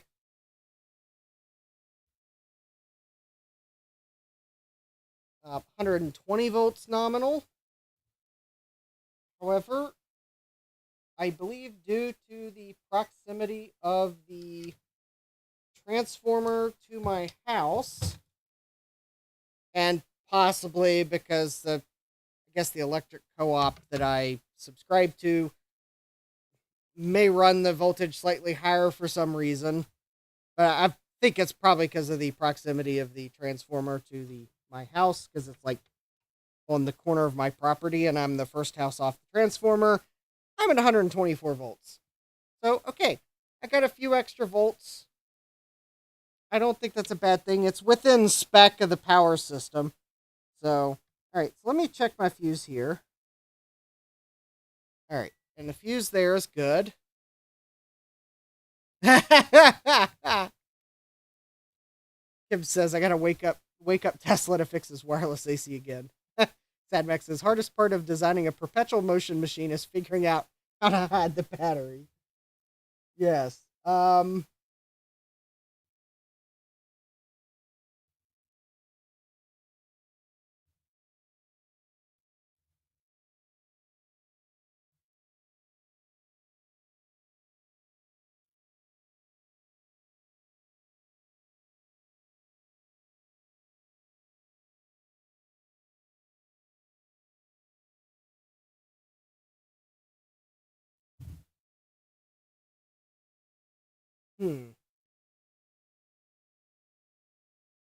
Tech says, yeah, just get a 100-foot extension cord and the voltage drop will get you back into spec. Actually, 124 volts is in spec. I think really if you're like between 110 and 130 volts, you're within spec.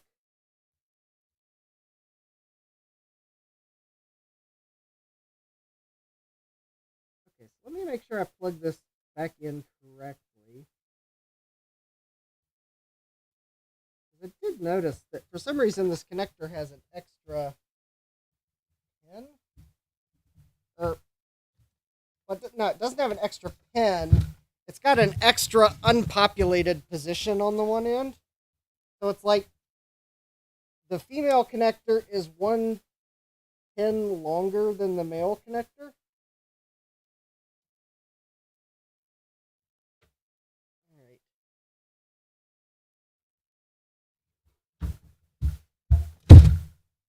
Yeah, I'm pretty sure 110 to 130 is like in spec. Because yeah, I guess because you could be at the house at the like very end of the one transformer run, and I suspect you might be closer to 110.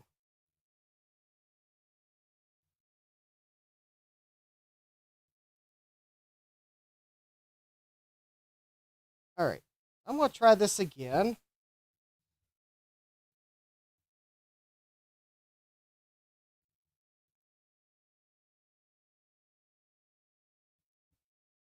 This isn't some funky design where I have to have the motherboard attached, is it?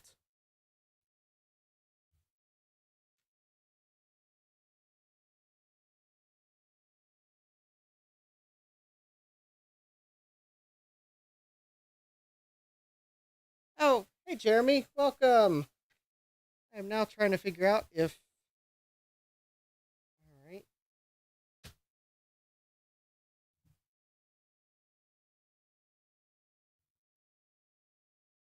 Yeah, we are definitely not.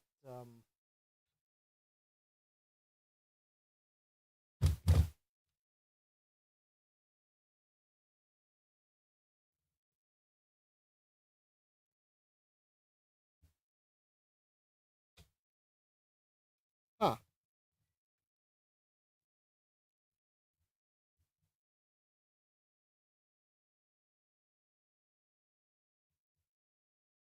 Oh, hey Retro Tech Chris. Yeah, I'm. Hmm.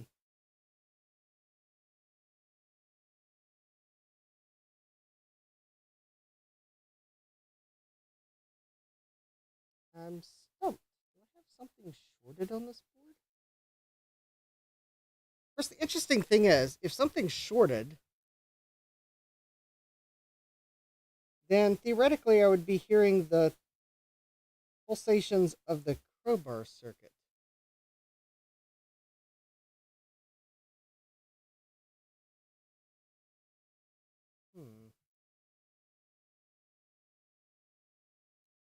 All right.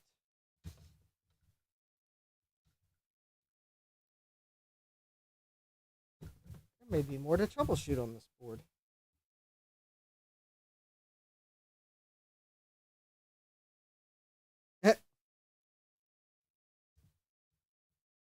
For my next trick, I'll see if I can get Retrotech Chris to install OS2 on this Kaypro. Somehow I think he'll see right through my joke.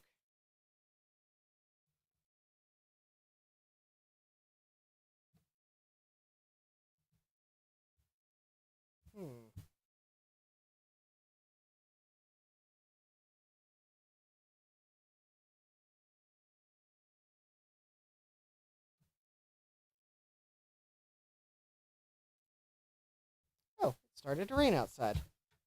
Actually, I just realized something. I had the floppy drives plugged in.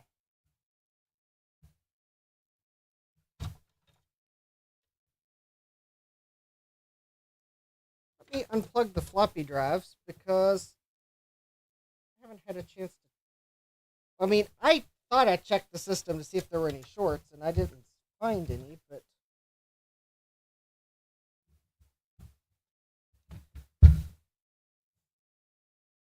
Alright. Let me also just go ahead and check the. Alright, so that should be common, so. Okay, so I got. Okay, so that's not shorted. Alright, that was capacitor charging. Okay, so those aren't shorted now. Check the resistance of the floppy drives.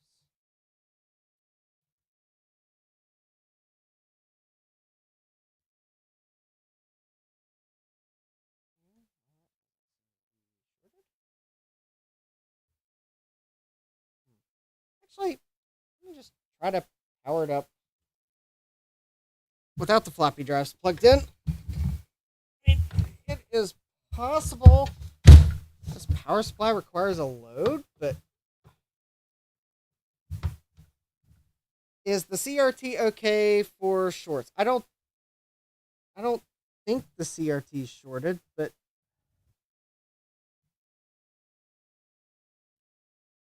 I don't know if it is or not. I guess I can unplug the wiring harness from it.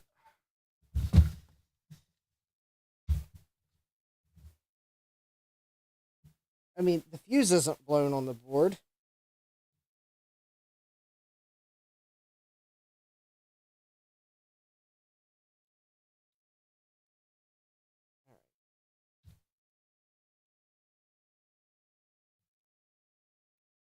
is where I'll re-give my. If you don't know what you're doing, let someone who knows what they're doing fix it for you. All right, so that should have disconnected the power from the CRT board.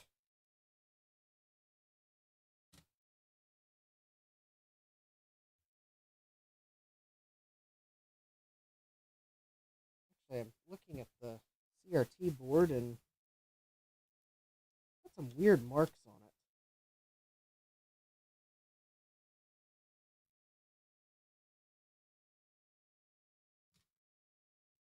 Yeah, that's really weird. All right, let's see if I can zoom into it.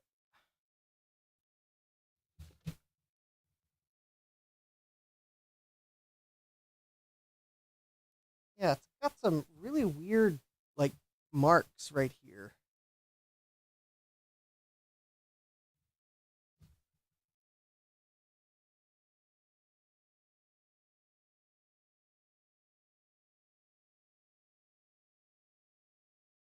Wait a minute. I think I might have missed a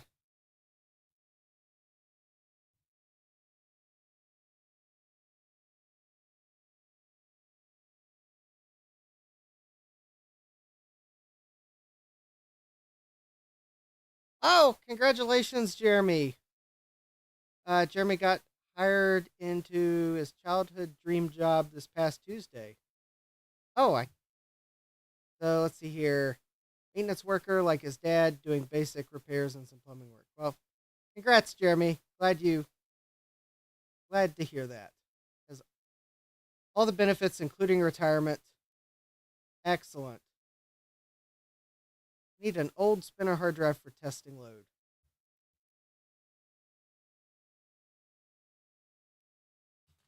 Why, it's funny you say that, Thomas. You're right. I completely forgot. That's why I had this old spinner hard drive sitting beside the bench. Okay, so I've unplugged the CRT board.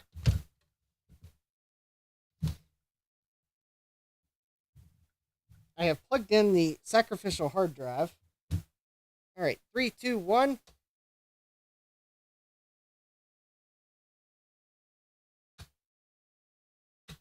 Okay, I definitely thought I saw the lights blink when I plugged that in. But the hard drive is not spinning up. Granted, okay, I definitely hear something now.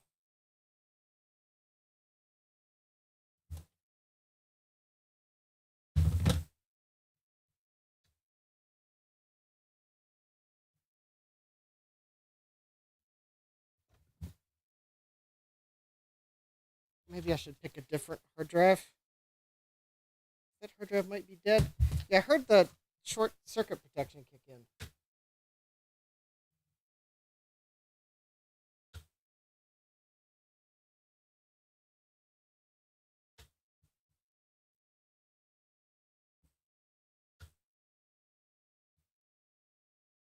Okay, I'm hearing something make a noise.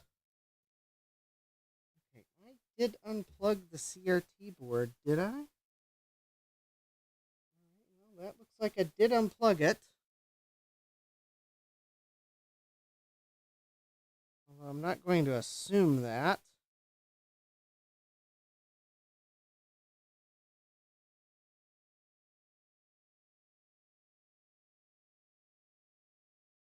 I don't think I have anything plugged in.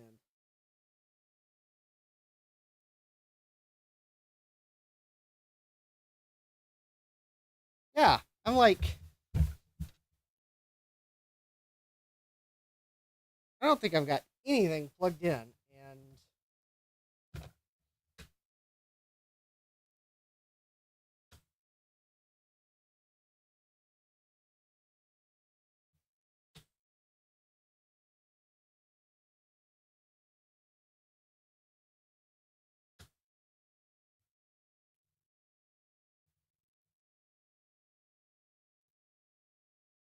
I think there's still something wrong with the power supply.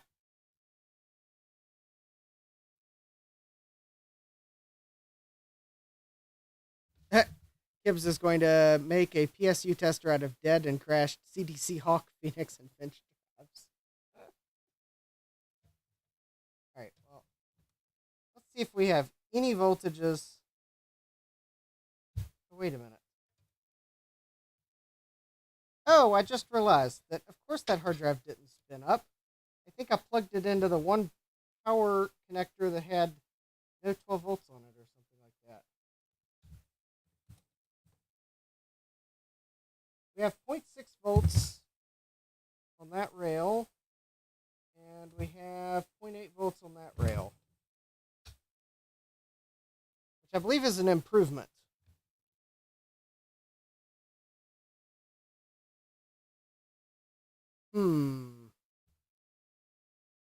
Although it is possible that maybe the power supply needs a load.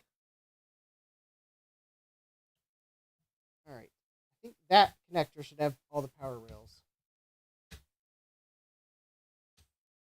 No. No, that's...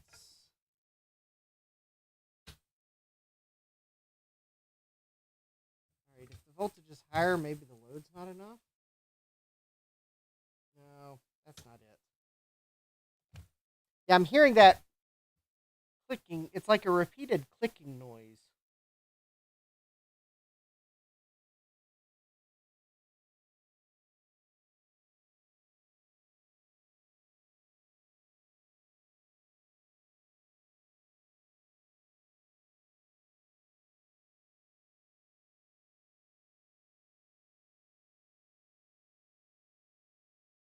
Hmm.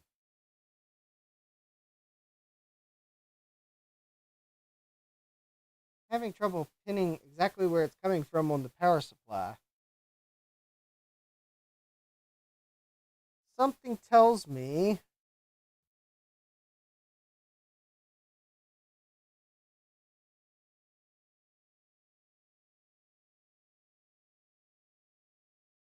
that I've got another failed component on the board.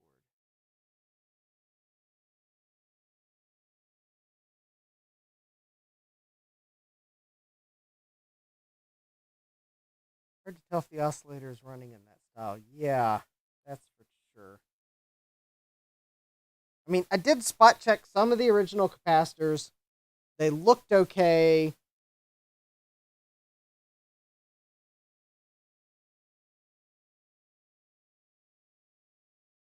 As in, they weren't leaking.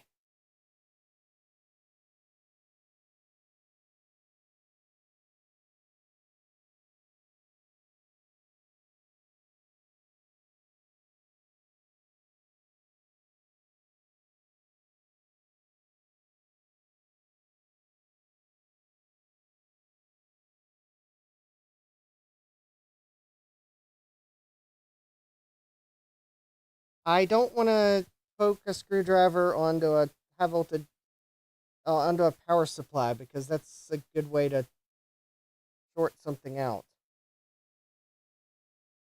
Because the noise is definitely coming from the power supply. I think I need a slightly better way that doesn't involve conductive objects.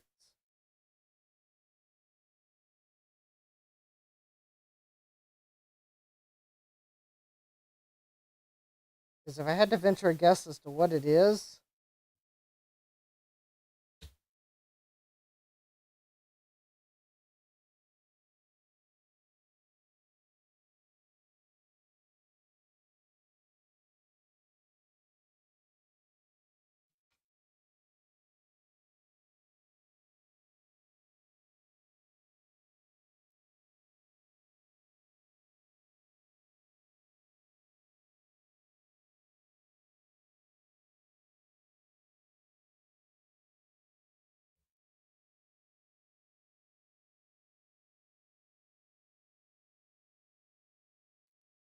put tape on the screwdriver.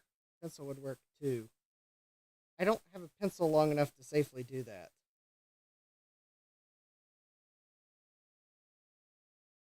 I think I think I know where it's coming from.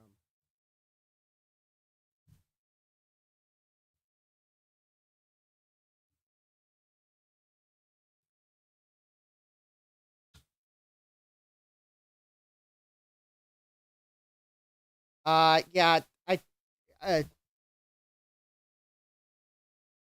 uh, there is not an accessible way to probe it with the scope in its current position.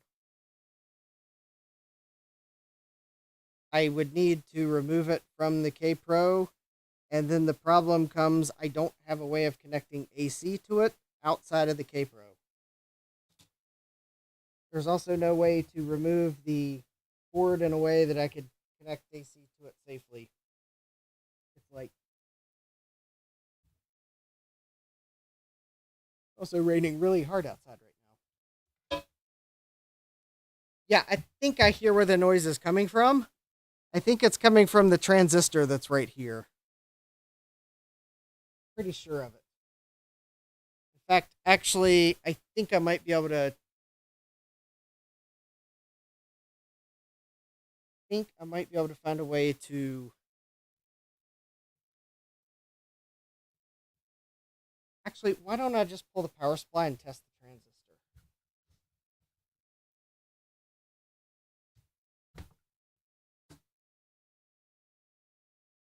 What does the location of the noise tell us, experts?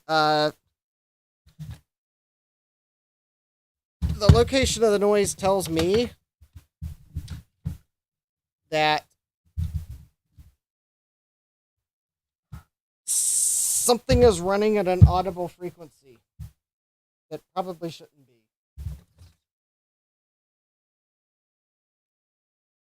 Is the faulty part itself or a symptom of a different faulty part? Jeremy, it sounded like a repeated clicking noise. Almost like maybe a buzzing noise. Unfortunately, I don't have one of those cool apps on my phone that's like a frequency monitor because reasons.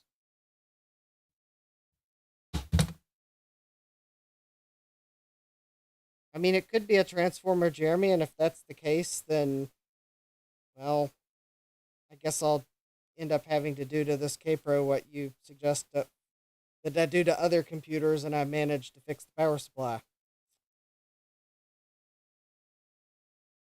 You should have probably figured at some point I'd get a power supply I couldn't fix, and I'd have to replace it with something less authentic.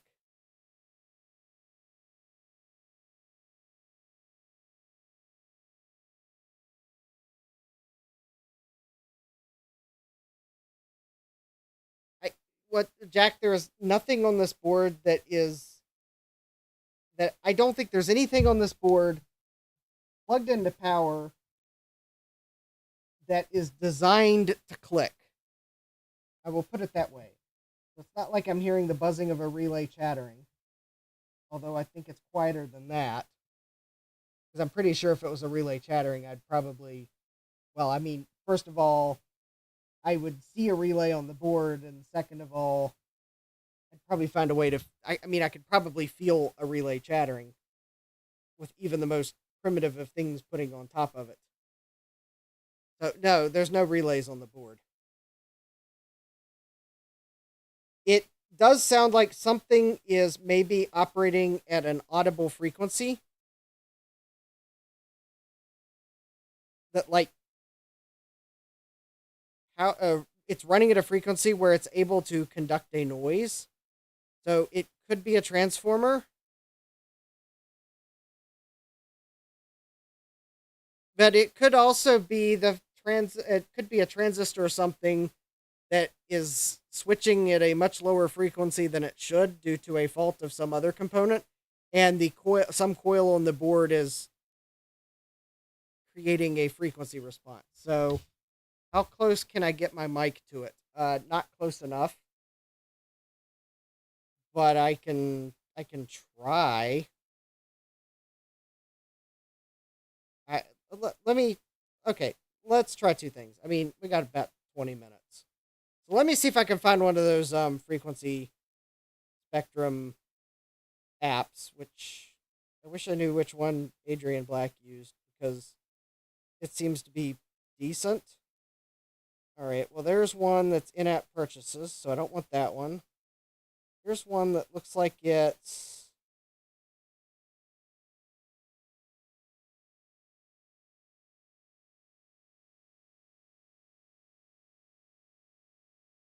Oh, okay, well, this one looks like it's actually and truly free, so I'll download it.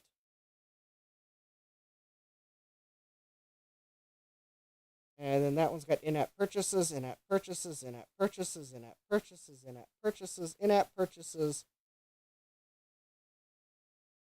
Sound oscilloscope. Oh, that one's got ads. Nope, that's a frequency generator. Now you probably know why I hadn't downloaded one, because most of them are like either in-app purchases, because, well, of course, or sound generator. Okay, I think I just found one that is. All right. Oh, cool. Okay, so I think I found one that looks like it's not like awful.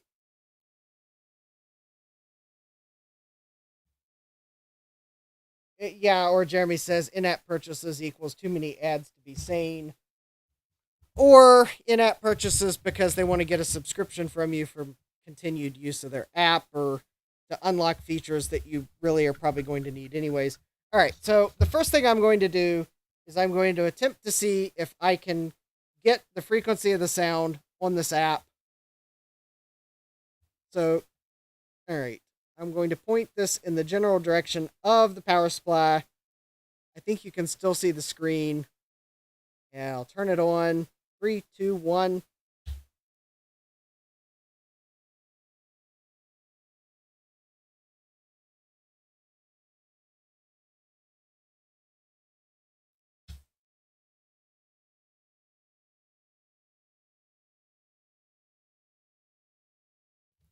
Oh, uh, Kib said, as I said, Spectroid. Oh, well, I didn't realize you were telling me the name of an app. I think it scrolled past. It looks like it's something that's running at 8 kilohertz, or 8 to 10 kilohertz. So definitely something I can try to point the microphone to. All right, so the CRT analog board is not plugged in. So it's probably not that. That would be at 15 kilohertz, and I probably wouldn't be able to hear it.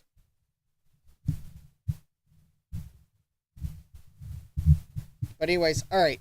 So let's see how well this will work. I don't have a lot of my filters on that I normally would, so this may actually capture it. So, yeah, multimeter, I know you powered off for me. All right, so let's see. 3, 2, 1.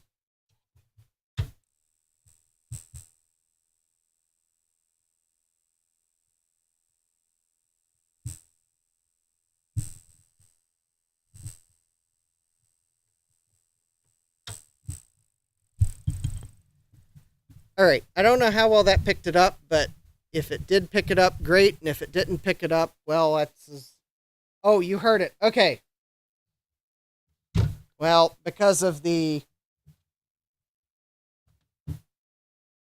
fact that I don't have a preamp for my microphone, I did have to, like, turn off most of the filters.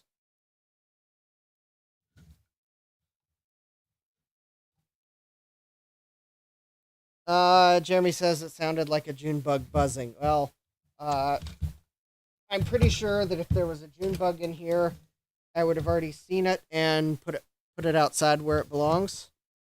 So I don't think we're dealing with a June bug. Besides, I would tell the June bug, it's May, go to your month. And it would just keep buzzing because it's a June bug. Thomas Armstrong said, it sounds like a coil field expanding and collapsing. And Kib says the June bug is in the CRT. Well, if there's a June bug in my CRT, then A, it's dead because it appears as if the CRT still has a vacuum. And so Thomas says, so a non-starting oscillator. All right, so I guess it's like probably trying to start the oscillator, but well, then I think I know about where the noise was coming from.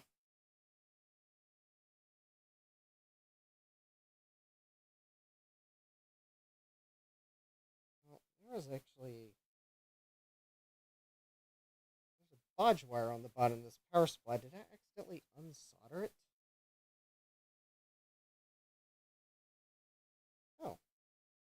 Actually, I can feel that the power supply was, like, slightly warm. I mean, nothing to write home about, but it's like... I mean, it could be a capacitor, but it could be that there's a transistor or two on the end of this board.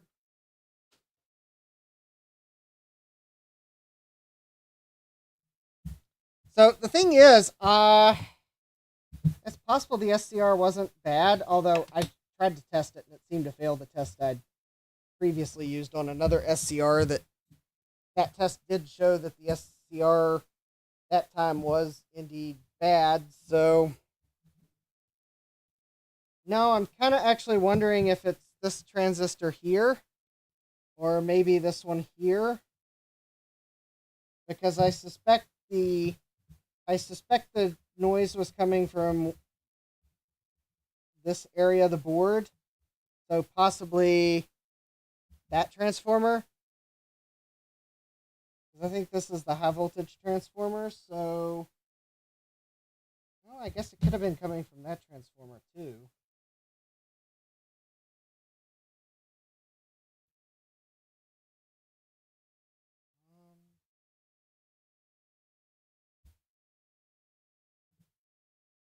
Let's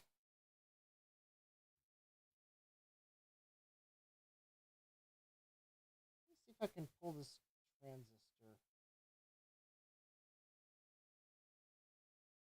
There's a botch wire on the bottom of this board, but it looks like it's bridging the.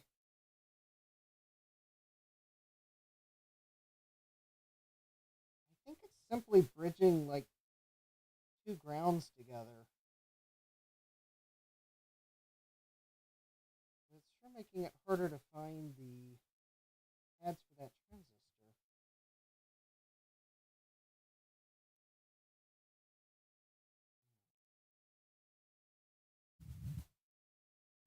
So here's the two lugs for the heatsink, here and here.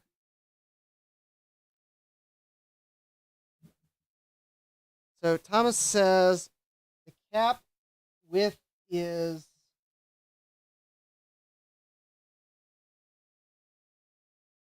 no, this is not an Aztec power supply. This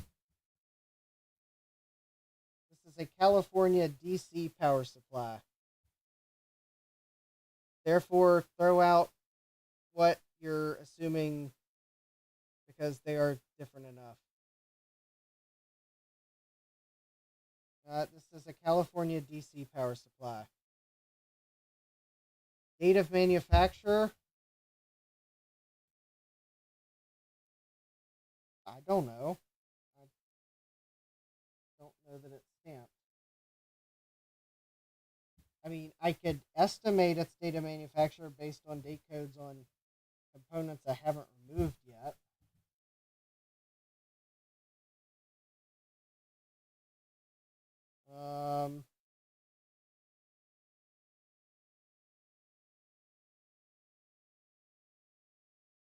Well, that component's 1983, I think, which would predate the release of this computer. Oh, that's a part I put in, so that one's not a good source for a date code.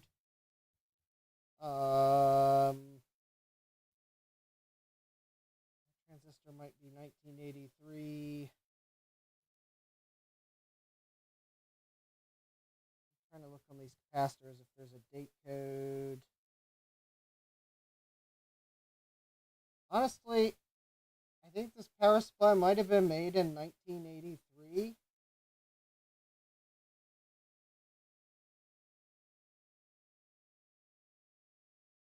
But I don't think this computer was released until 84. So, but the thing is, Kaypro was known to have like a lot of stock of components. So it is quite possible this power supply was made well before they put it in a computer, because I think all the Kaypros use very similar power supplies. Well, it might be an Aztec copy, but I think there are differences in the California DC power supply, in that number one, the Aztec supplies had a big honking transistor about here. I think on these ones, I think that's the transistor instead. It's like a different one. Yeah, I think this is an old power supply, Jeremy, because I mean, go look it up. Kaypro had a tent at one point on their property that was for part storage. In fact, actually, at one point, they actually had to take a loss because they had inventory they couldn't account for. So it would not surprise me if this power supply was purchased in 83 for the first Kaypros and got put in the tent and then they finally got to it with later Kaypros, because I think all the Kaypros of that form factor used the same power supply. So Thomas says check the big resistors. Well, Thomas, I don't see I don't see date codes on the big resistors.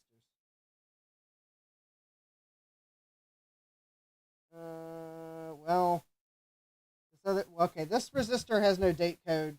This one, I think, it's 83. They look fine. Check the big resistors. Some of them are fused.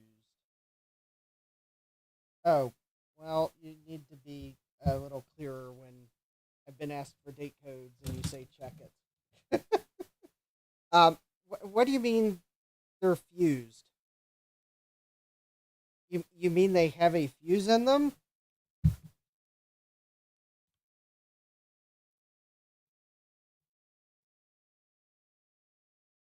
All right. Well, this one's 9.31 kiloohms. I think it's marked 10K. All right. Well, that one's probably in spec. This one is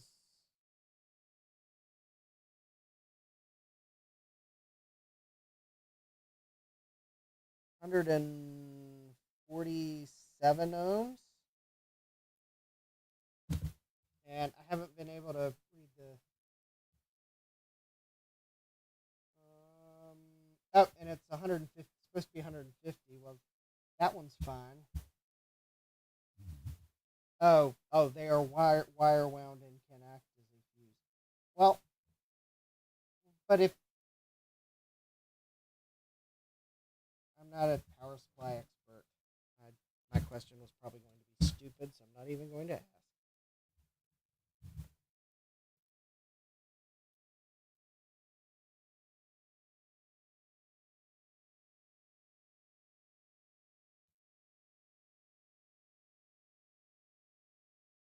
Plus, I thought we were thinking it was a capacitor. Well, that resistor I can't read. All right, well, I'm going to have to pull that resistor because I didn't get a reading on it. Well, if I got a bad resistor, I'll have to place another order with Mauser. I had no thought that I had a bad resistor.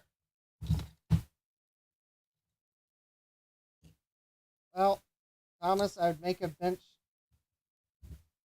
I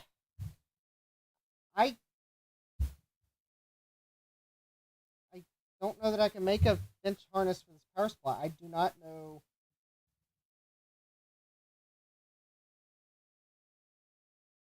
I don't think they make that connector still, and I might have at one point run into what it's called, but it's kind of hard to make a bench harness when the connector you need is not made. I don't know, Jeremy. I don't know. Because it's not like this power supply is marked what the output should be.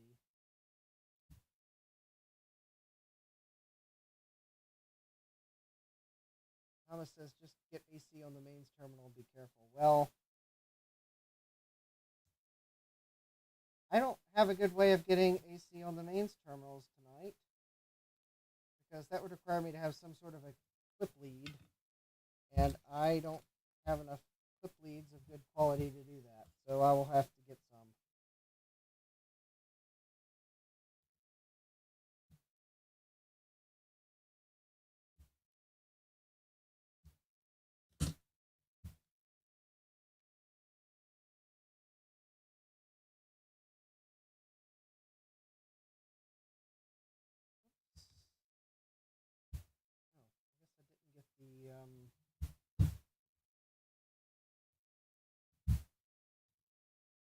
And I removed the wire harness switch from the case. Not really.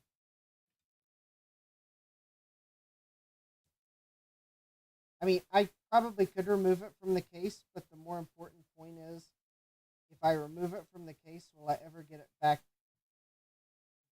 in the case?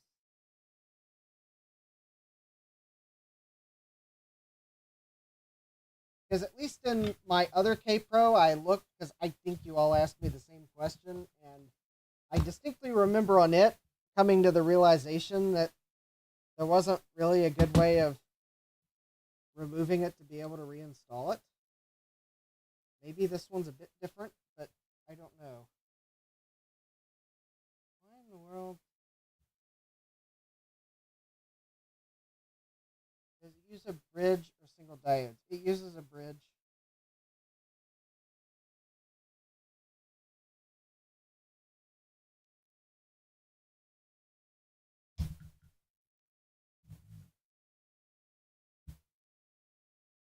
All right, I got that resistor out because I was having trouble reading it.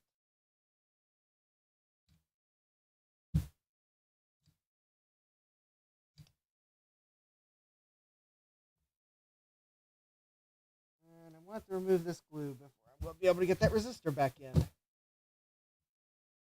Please don't suggest that I pump several hundred volts DC on the other side of the bridge as a alternate means of powering the power supply up, because I'm not going to do that. That would be dangerous.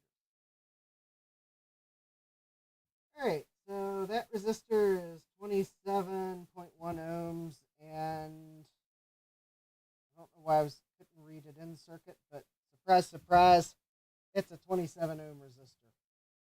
So that resistor is good. And now I got to remove the glue that is hiding where the pin is. Yeah, I think the bridge rectifier is right here, if I'm not mistaken. In fact, here's the jumper for, here's this, the Aztec supply doesn't have on the Kaypro Aztec supply.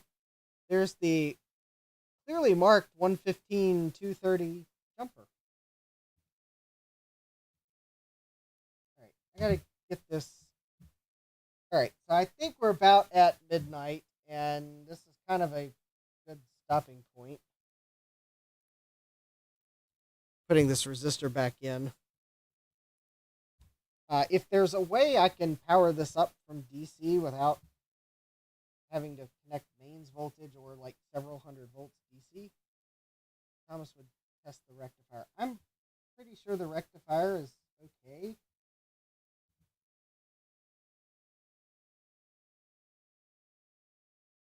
Because I thought I might have tested that during Dave's stream.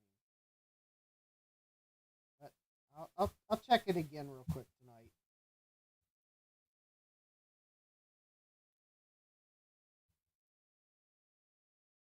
I mean, the thing is, though,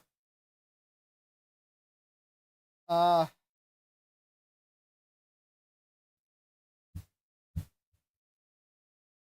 I mean, I don't know if those voltages and amperages are correct, Jeremy, because it's not like the power supply has a label on it. I mean, I'll check. More importantly, though, Jeremy, there's not a super lot of clearance between the power supply and the CRT neck. So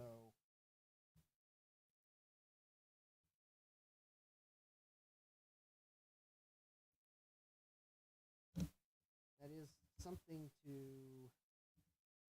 that I will have to keep in mind. So if that, unfortunately, the link that I see in this view, I just see that it's a link on Mauser's site. Okay, I do not know why I've suddenly started smelling fish. Because I dared to put isopropyl alcohol on the glue?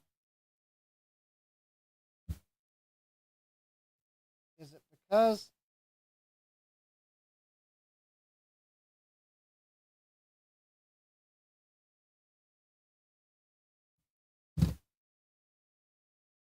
okay, I am definitely smelling.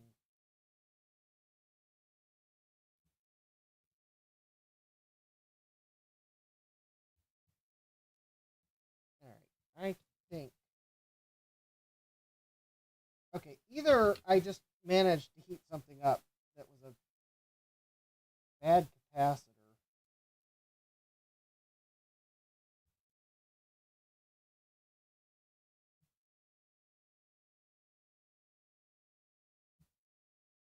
or the glue that is hiding the one terminal that this resistor needs to go back in, that I put isopropyl alcohol on, decided to smell like fish the moment I put isopropyl alcohol on it. That is weird.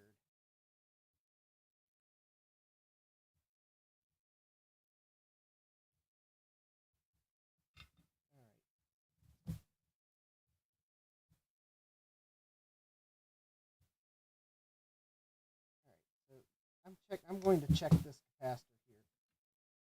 Something's very odd.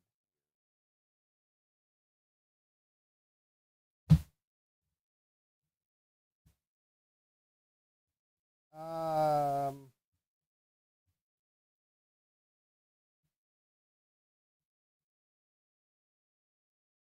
Oh, okay. I can try to use the.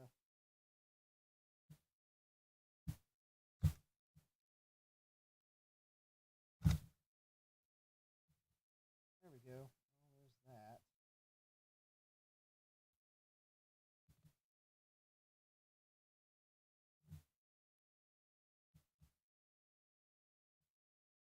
Let me get this capacitor out first. Yeah, something something smells off. I mean, it's possible that I'm smelling another capacitor.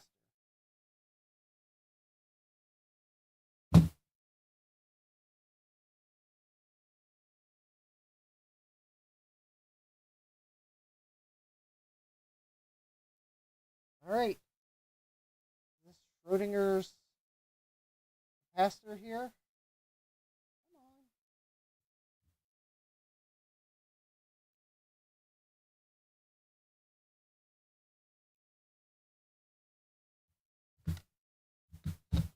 Well, capacitor doesn't look leaky.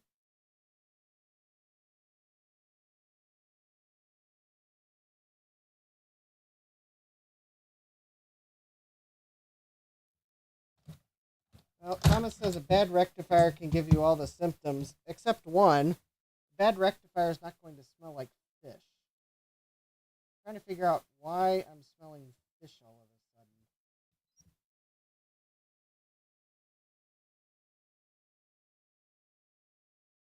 Oh, that cap's within spec, and I don't see any signs that it's leaking, so. Is it? Okay.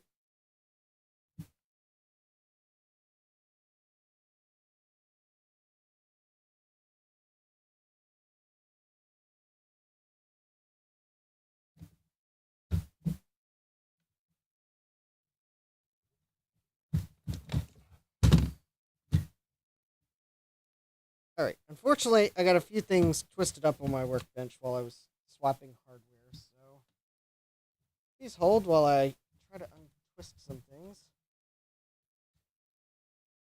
All right. Let's see if I can get this glue.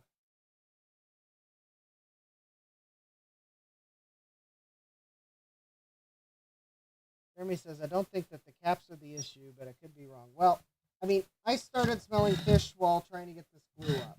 So there's that. And the one thing that smells like fish is a leaky capacitor.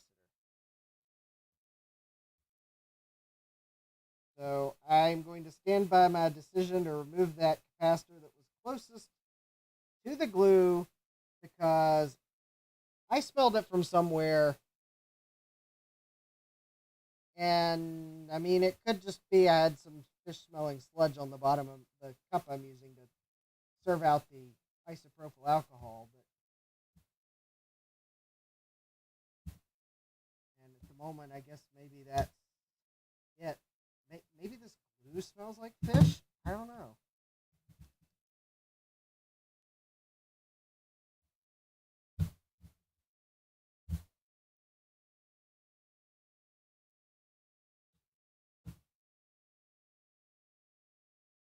not smelling it at the moment, though.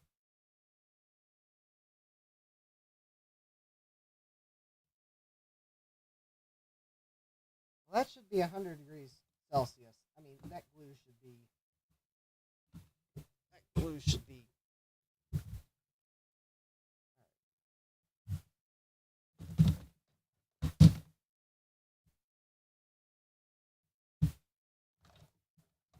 Well, if I can find my spudger. For some reason, my spudger has run away.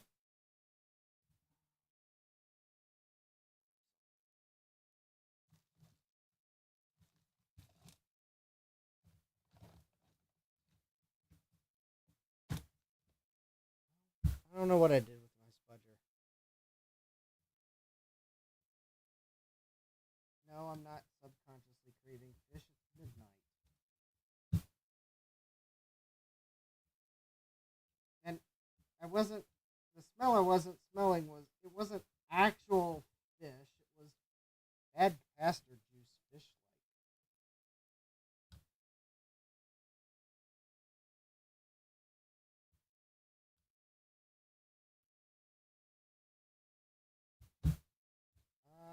100 degrees Celsius did not soften that glue.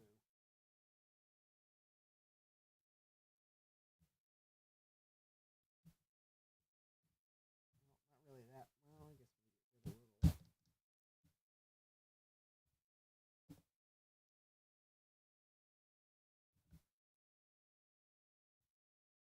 Oh, maybe that did it. All right. Well, I can see where that resistor needs to go.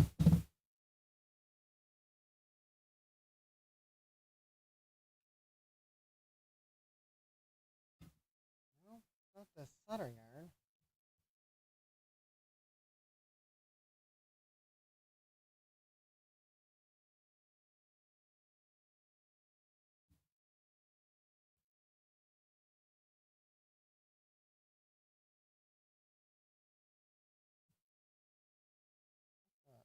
Oscillator start capacitor.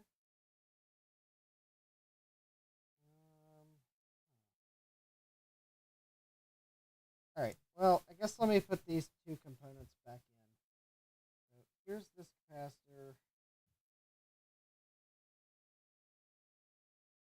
I don't think it's actually bad. I mean, it makes me wonder if the old capacitors had fish oil and the electrolyte. I actually took an old capacitor and removed its outer casing, and the electrolyte didn't really smell like fish.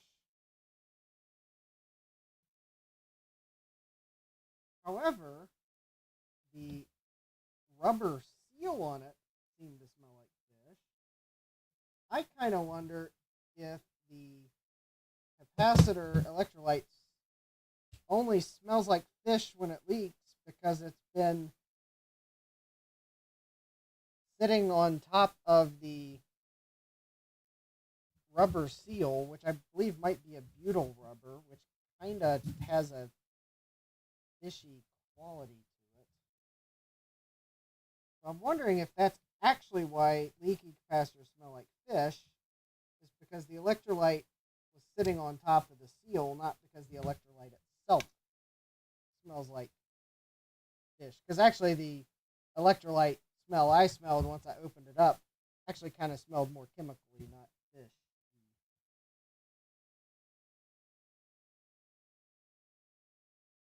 That's my theory, and I could be wrong.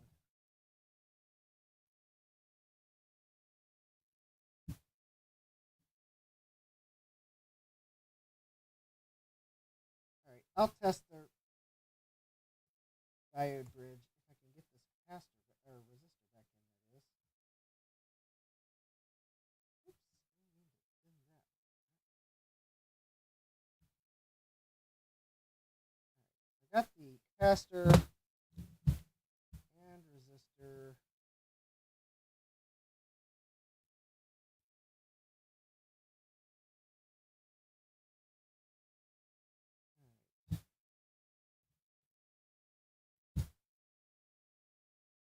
I mean, quite honestly, I could be smelling a capacitor from last week. I mean, it's quite possible that I'm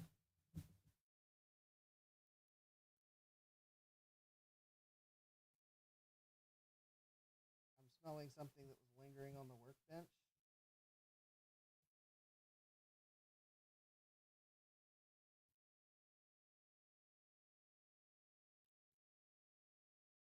Maybe the heat from my soldering iron heated something up that I didn't realize it did, and it smells like capacitor. I mean, yeah, you're right, Jack. The smell does linger, so it's possible I heated something up and just didn't realize it. All right, I guess the last thing I'll do, and this will close out the testing for tonight. Other smells that linger: reefa smoke, wet dog, low tide.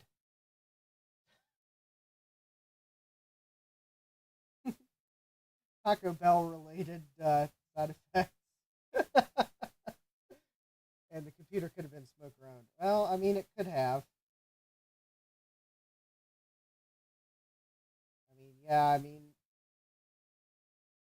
maybe. I mean, yeah, sure. I could have heated something up that I didn't realize was a scent on the board. I mean, there is a fine, like, silty dirt on the motherboard. It doesn't really seem like there's nicotine in it.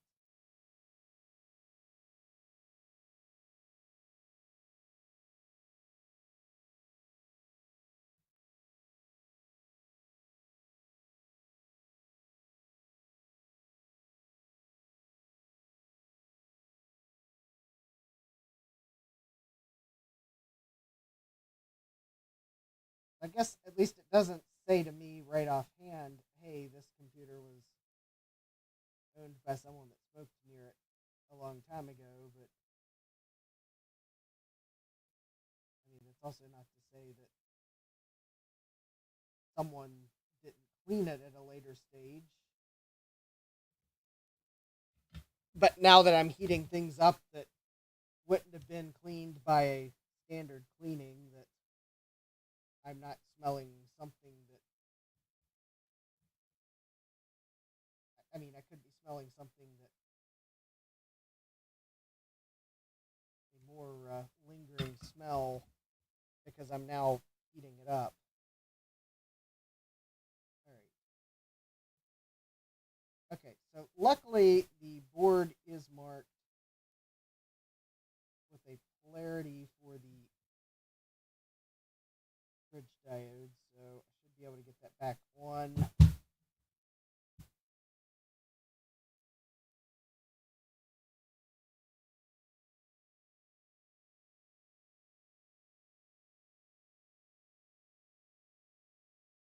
All right.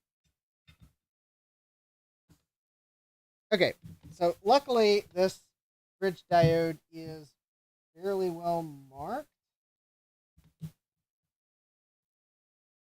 Now I will get to attempt to test it. And I don't exactly right offhand remember exactly what I'm expecting, but all right. Well, okay. So I think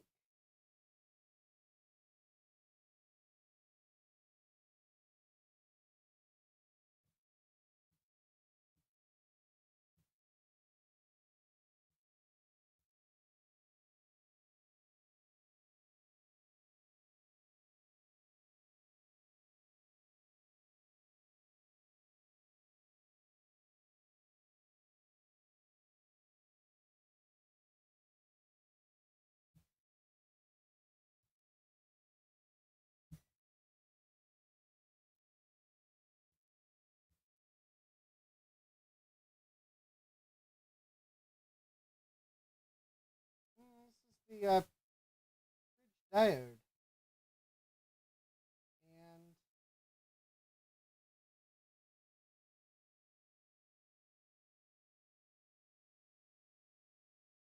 I am not entirely sure.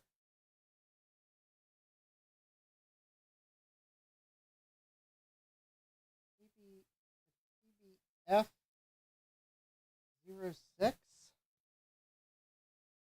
I am not totally convinced that it's working.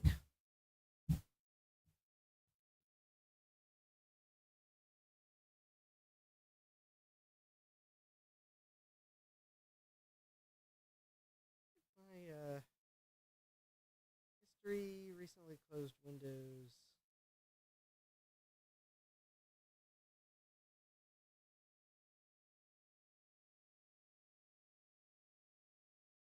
Oh, that's right. Okay. KBF06 data sheet.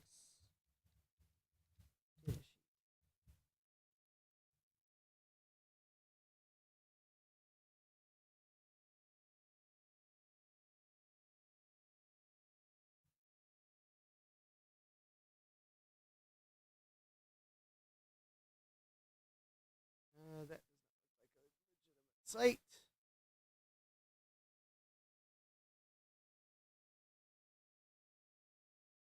Oh, NTE.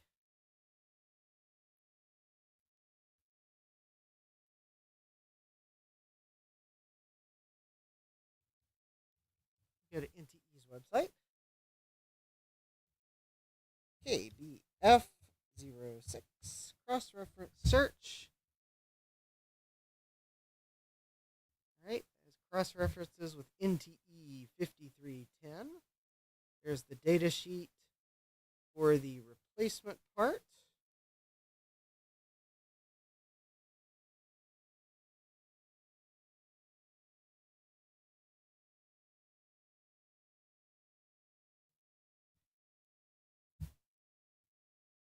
NTE 5310. I think it might be a dead rectifier because I sure thought that if I tested the bridge rectifier, that I should see some like spots of it where it conducts and some of where it doesn't, but it seems like it might be like open or like not conducting. Then again, maybe the style bridge rectifier doesn't test quite like that. I think though, not sure, but I think the other Kaypro supply might have used a similar bridge rectifier. So let me see if I have a bridge rectifier that is compatible. Then I'll see what it does when I test it. However, it does appear as if I do not have said bridge rectifier.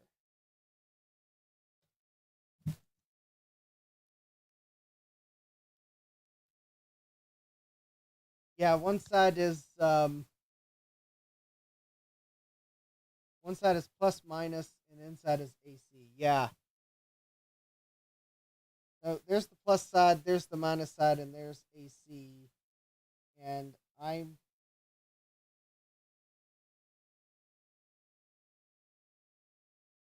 not exactly sure because I thought, well, of course, my probes are conductive. So I thought I should see something between AC and plus and AC and minus. It would appear to be like open.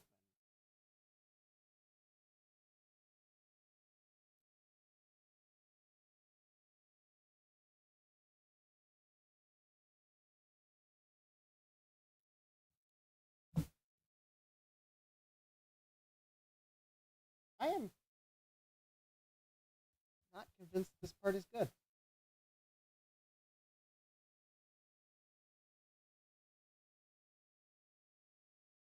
I mean, I guess it could be letting through enough voltage that we get some sort of a voltage on the DC side, but nothing close to a voltage needed to actually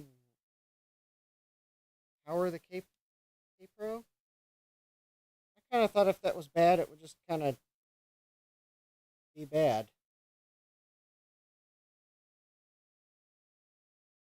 Yeah, I don't think I got a bridge rectifier that'll fit that.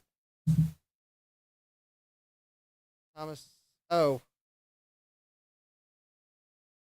Um. I knew tonight I would realize at some point something I forgot to install on this computer.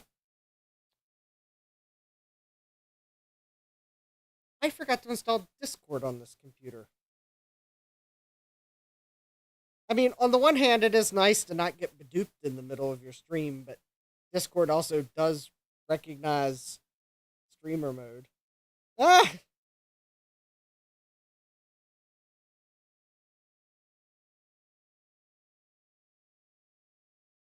Yeah, so I just saw your Discord message, Jack.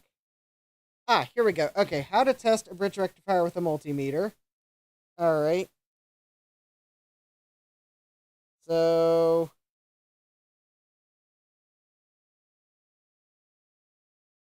good rectifier will test as shown. If yours does not, then you have a Duff rectifier. Well, this is. I don't think that could get much more Canadian. So I guess it just puts it on. Oh, use diode test function. Okay. That's easy. All right, diode test. So, all right. Ah! Okay, so according to this diagram, I should have a reading here.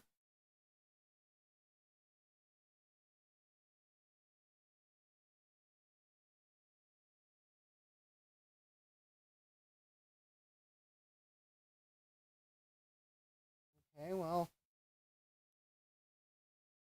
and no reading here.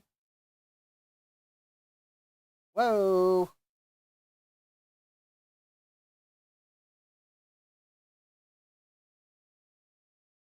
Oh, wait a minute. Hold on.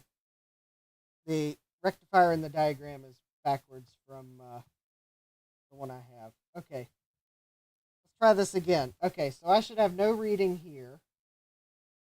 Now that I've turned this around to match the diagram. Okay, I should have a reading here. And I do. Okay.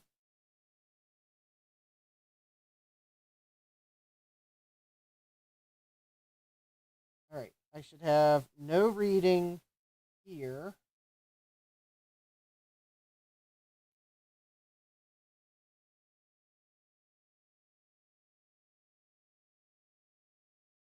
And that does appear to be the case.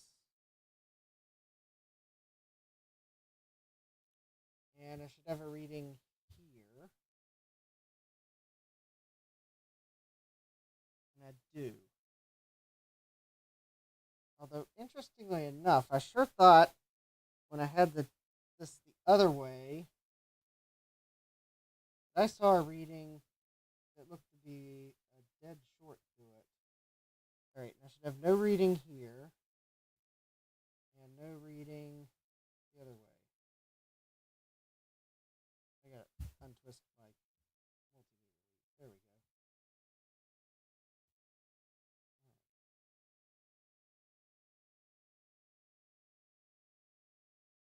So why did I get a reading like this? Unless maybe I had the multimeter probes touching?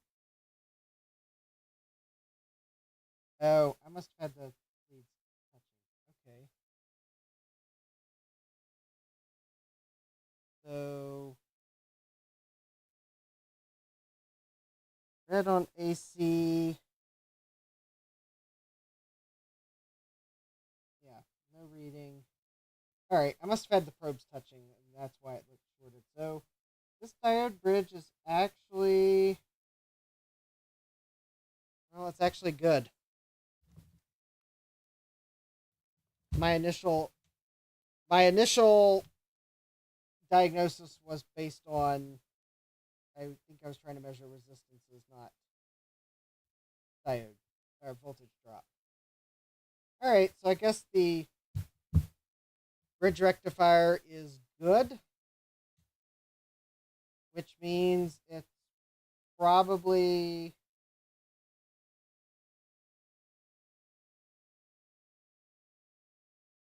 one of the transistors.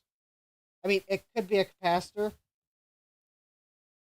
but I suspect it's probably one of the transistors.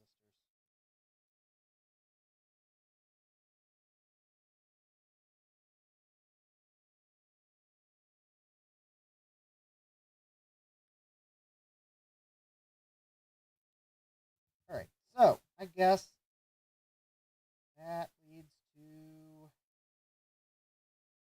probably the end of.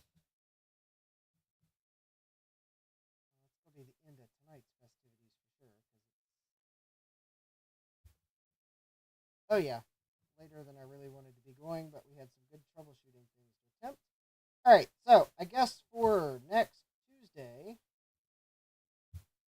Oh, first of all, I'd like to thank you all for being supportive of my hardware switchover and not streaming on Tuesday to make sure I could do it.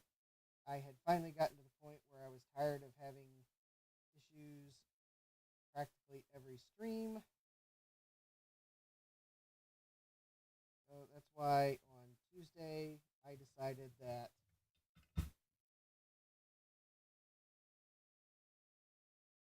yeah, the bridge is making DC, that's for sure. All right.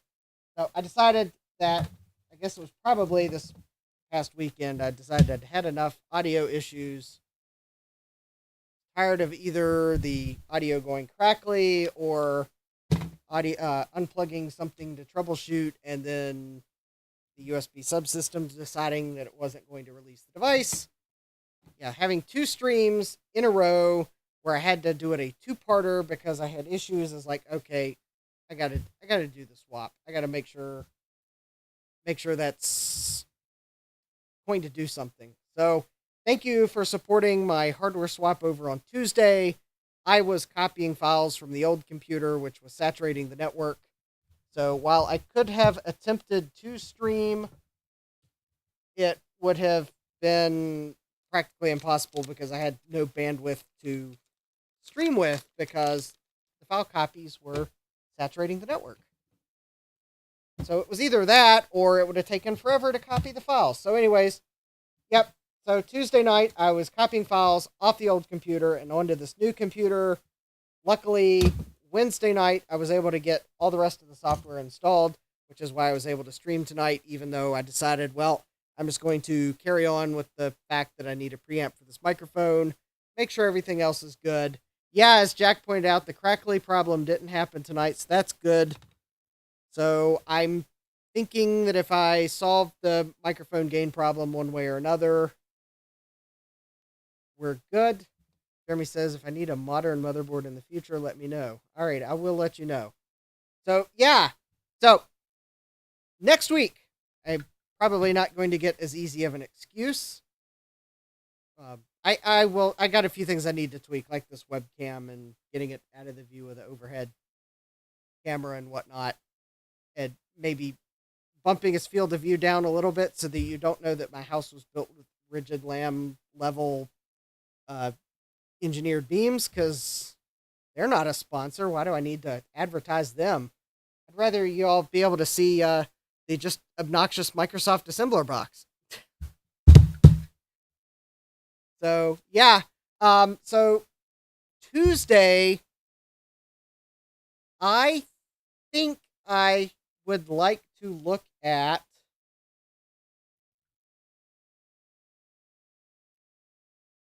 I haven't decided whether it will be computer and start to replace sockets or whatever I have, or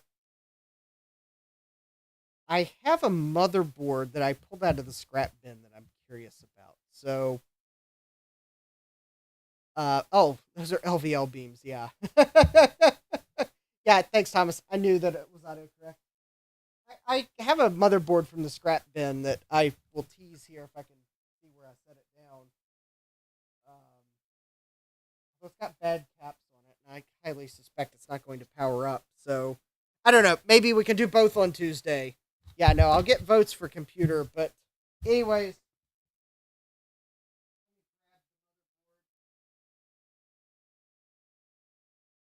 the reason why I would kind of like to take a look at this motherboard is because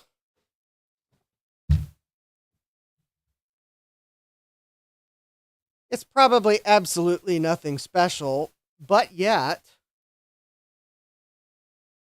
it has integrated Trident graphics. You should have probably seen that coming from a mile away. Yes, apparently the VIA chipset on this board has integrated Trident Blade 3D graphics, which I'm sure are absolutely awful, and they eat your system memory to boot. Unfortunately, though, I do believe that the bulging caps are probably going to hamper any ability to use this. Yeah, it's an MSI board. But the other reason why I grabbed this board, I did not know it had Trident graphics when I grabbed it. However, I did see the unpopulated ISA slot. And I believe all the components are present on the board to support that ISA slot. Jack says probably had integrated Trident graphics. I would actually like to try to put an ISA slot on this board and see if it works. Because I think all the components are there for ISA. I looked, the RetroWeb has pictures of the board both with and without. And it looks like on both of the pictures, all the components there are the same. So I'd kind of like to try to put an ISA slot on this board. But this is a socket 462 board. It has a Duron 1 gigahertz processor on it. It's nothing special. But, I mean, it is a MSI board. I could care less that it has the CNR slot on it because those were, like, practically useless after the modem era ended. Jeremy says, make sure it has the PCI to ISA bridge chip. Jeremy, I believe that function is handled by the South Bridge, and the South Bridge is quite clearly there. So, I believe we are good to experiment. I mean, after I make sure the board's working. Anyways, I'm kind of curious about this board for that reason and the integrated Trident graphics. So we may try to power it up on Tuesday, even though there are definitely at least 1, 2, 3, 4, 5. I think at least 6 of these capacitors are bulging. So it may be a spectacular power-up attempt. But I'd like to at least see if the board works.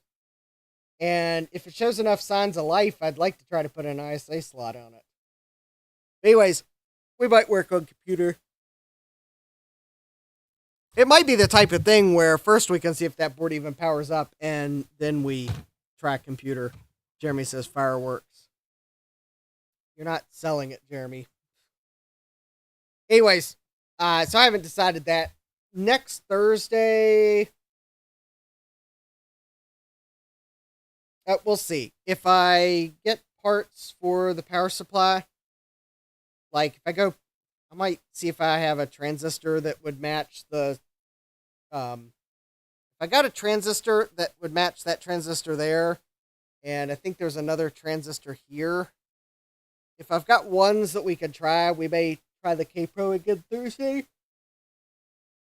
Or it also gives me a chance I can place an order with Mauser this weekend and get the parts and not have to, like, 2-day them. Jack says, dual Trident graphics. Thomas says, plug a Trident card in the slot. Actually, I don't think graphics cards of that era would necessarily let you have 2 in this system. Unless it was one designed for it. Because both of the VGA cards are going to be mapped to the same memory address. So I don't think you can put 2 graphics cards in it. Yeah, Jeremy says, odd that it has onboard NIC and the CNR slot. Well, Jeremy, this board was from 2002, if my part number decoding was correct.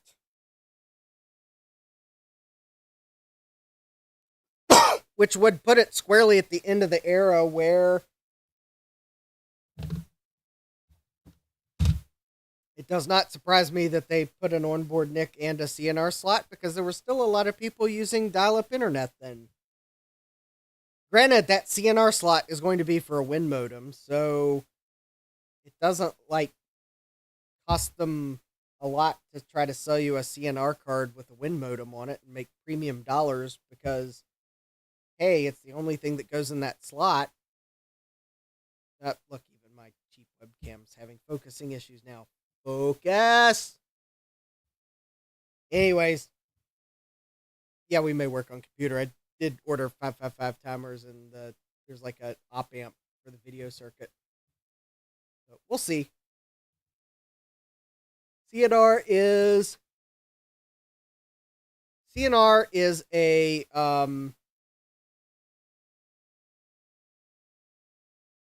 I thought it was a communications.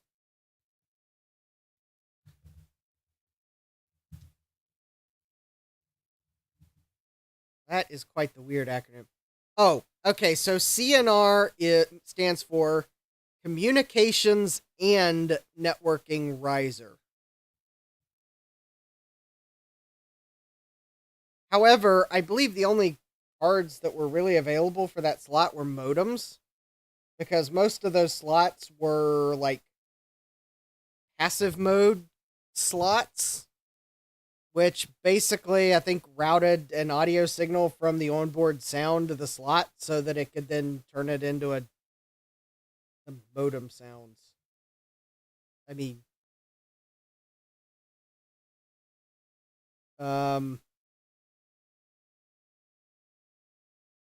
yeah, let's see here. I think CNR slot, according to Wikipedia, carries a USB and an AC 97 signal. But I think most of the CNR cards I've seen are like modem cards that uses that AC 97 signal to generate to literally use your onboard sound to create the sound that goes over the phone lines and to then decode the sound that comes back. I mean, literally. It's like the cheapest type of modem. I know that theoretically, I think there were supposed to be networking cards also for the CNR slot, and I think that's why there's USB running over it. But I'm not going to say that no one made a networking card for it. I think most of the cards made for them were WIN modems. Yeah, I think the old name for them was an AMR slot, Audio Modem Riser. But then I think they rebranded it because as more people went to broadband, I mean, obviously AMR makes it sound old. So I think they called it CNR with the thought of, well, we're running USB to it, so someone could make a card that connects to the USB bus and gives you some other functionality. But I am not aware that anyone made anything other than WIN modems that use the AC97 audio for that slot. Prove me wrong. I'd like to see one, but I dare say if it showed up on eBay, I'd either not be buying it because it's going to be overpriced because it's rare. It may actually be. Or the only way I'd get it is because I happen to see it in a lot of cards and buy it before the seller realizes what they have. So, yeah, AMR slot was physically shorter. Yeah. Jack says soft modems were both clever and stupid. Yes, exactly. I think actual hardware modems, in some ways, I think we're more able to deal with imperfections in the signal. Although, granted, I guess as time went on, phone lines improved. So I guess really routing it through your sound card was okay. Because I guess your CPU was generating the sound. So yeah, let's take this dedicated ASIC that doesn't draw a lot of power and instead replace it with your CPU that does draw a lot of power. Yeah. Clever and stupid. Anyways, yeah, plenty of things to play with, but finding a networking CNR card is not one of them. But yeah, anyways, that's the board I pulled out of the scrap bin. I'm kind of curious about it because it has onboard Trident graphics, which I didn't know at the time, but I looked up the board online, and one of the first things I ran across was onboard Trident graphics. I'm like, of course. Of course I would grab the board that had onboard Trident graphics. How on brand. Now, the board may not work, so maybe we take a quick look at it and realize it doesn't work. And then we move on to computer. I kind of like that idea for Tuesday. And then we'll see about Thursday if I, this weekend, dig to see if I've got parts to replace a few things there. Yeah, Jack says Tridents have a way of finding me. That board plus well, I don't have a Voodoo graphics card, and that's kind of on my list of probably not happening unless I buy one that needs repaired and manage to repair it, because those go for crazy money. Oh, I have things on my pit. I also need to clean my bench this weekend. I just found some safety caps that are out of place. Anyways, yeah, I mean, the board with the Voodoo, it could be a competent gamer. I mean, it wouldn't be bad. I mean, it's got onboard networking. It only takes SDR RAM, so this isn't like the better socket 462 boards that would take DDR. Although it's probably fast enough. I think it does take PC133, so I mean, it's probably fast enough. I mean, the VIA chipsets, at least for socket 462, were decent, unlike their socket 7 chipsets that were train wrecks. I mean, it could be a decent board. Yeah, I might be surprised. Anyways, yeah, so that's things for me to think about. I'm glad tonight's stream went well. I'm glad that me taking the time to actually swap the hardware appears to have been a worthwhile task. I guess the one other thing is, in closing, this HP Z440 is quieter than the Z420. Now, maybe that's because the Z420 I was running with the side panel off for reasons that I'm actually not sure why.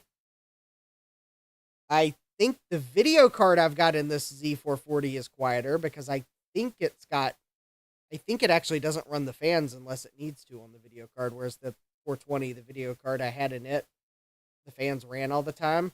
Anyways, it is definitely a quieter computer, so that's nice. Not that I think the 420 sound was getting picked up by the microphone because it was under the bench, but I guess those are like streamer comfort features. Computer is quieter. It's also just a little bit faster because I went from I think the E5 1660 V2, which is going to be an Ivy Bridge Xeon, to an E5 1660 V4, which is going to be a Broadwell Xeon. I think it's Broadwell. Yeah, I'm pretty sure it's Broadwell because it was Sandy Bridge, Ivy Bridge, Haswell, Broadwell. Yeah, I'm pretty sure Broadwell's the V4s. I mean, a little speed bump, not huge, but then again, a little speed bump helps. So I did go in going from the 420. I went from a GTX 970, which I never really liked, but hey, it worked, to this one. I put my GTX 1060 in. So just a nice little step up. And let's see here. Oh yeah, and also what I did tonight, just to close this out, because yeah, it's time to end the stream, definitely. I did do this such that if I did have to roll back to the 420, I could put the 420 back in place and it would just work. Because actually, I had a spare set of capture cards in my video editing computer. So I pulled those cards out and put them in the 440. Left all the cards in the 420. So actually, when I did the swap over, I did have a backup plan in case it failed.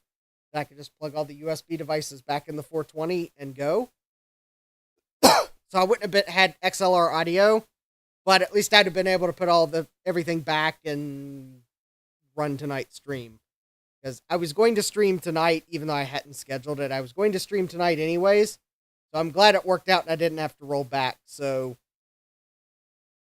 can't say how quickly I'll get some of those cards that are in the 420 listed on eBay, because that's, yeah, I got spare some of the cards. Some of the cards I'll put back in my video editing computer, but anyways.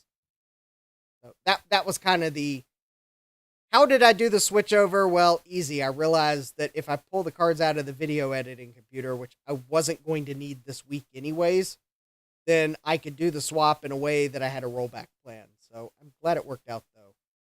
So now I can put those cards in my video editing computer, assuming I decide that I need them there. It's been a while since I've used them. I usually just come down here and do the video capture anyways, because I've got more capability for video capture down here, because that's how I show you that things are working down here. So anyways, with that, I think we've had a great stream. Have a few issues to work out, but overall, successful upgrade. Glad the audio problems went away, at least the crackly audio. Kind of glad to see that I didn't get any warnings from OBS about streaming, buffering, or anything. So maybe Comcast was just having a good night tonight too. But hey, maybe some of those issues was the Z420 computer failing. So anyways, I would like to wish you all a great rest of your day or evening as it may be. Thank you for joining me. Don't forget to smash that subscribe button, because I'll be working on the Kaypro and other projects you've seen in the future. Ring that notification bell so that YouTube will send you a notification. Doesn't always work, but I can tell you this. If you don't ring the notification bell, it definitely won't work. And smash that like button and leave a comment. So maybe if there's a project I've worked on in the past and I haven't finished, and you're like, hey, Justin, when are you going to get back to this project? Leave a comment. And that might prompt me to say, well, I kind of have a gap. Don't know what I'm going to stream this night. That's a great project to work on. So yeah, there's the channel engagement opportunity. Let me know about a project that you wish I'd continue in the chat. And Jeremy's voting for Bertha. Okay, Bertha's going to be a special case, Jeremy, because Bertha will not fit on the workbench. And you're probably going to say, well, you could put it on the little cart thing, and yes, but the way the overhead rig works, the overhead camera won't be able to see that bench thing. But yeah, I think Bertha is going to be the project I'll work on once I actually get some new electrical outlets run in the basement, because that's the other problem. Bertha needs to go on a dedicated circuit, and I don't really have a dedicated circuit to put Bertha on at the moment. But I would like to run an outlet that I could use for a hot plate, because those usually require enough power I need a separate circuit for. So I will say this. Once I actually bother to have those few extra circuits put in the basement, I'll work on Bertha. Because that way I will at least have the outlet that I can plug Bertha in and can trip all the breaker I want to on that circuit, and I will at least still be live with YouTube. Because I'll probably then get the hot plate. But yeah, once I get an extra outlet in the basement, I will celebrate by working on Bertha. So that will be when I work on that, because then I will have the power to do it without tripping breakers that stop the stream, because that's just not fun to try to work on a computer when you have a high likelihood of ending the stream prematurely many times. So anyways, yes. So have a great rest of your day. It is time for me to go to bed. Most certainly. Take care and God bless. Computerized Start is brought to you by my awesome patrons on Patreon and by your tips and memberships on Coffee.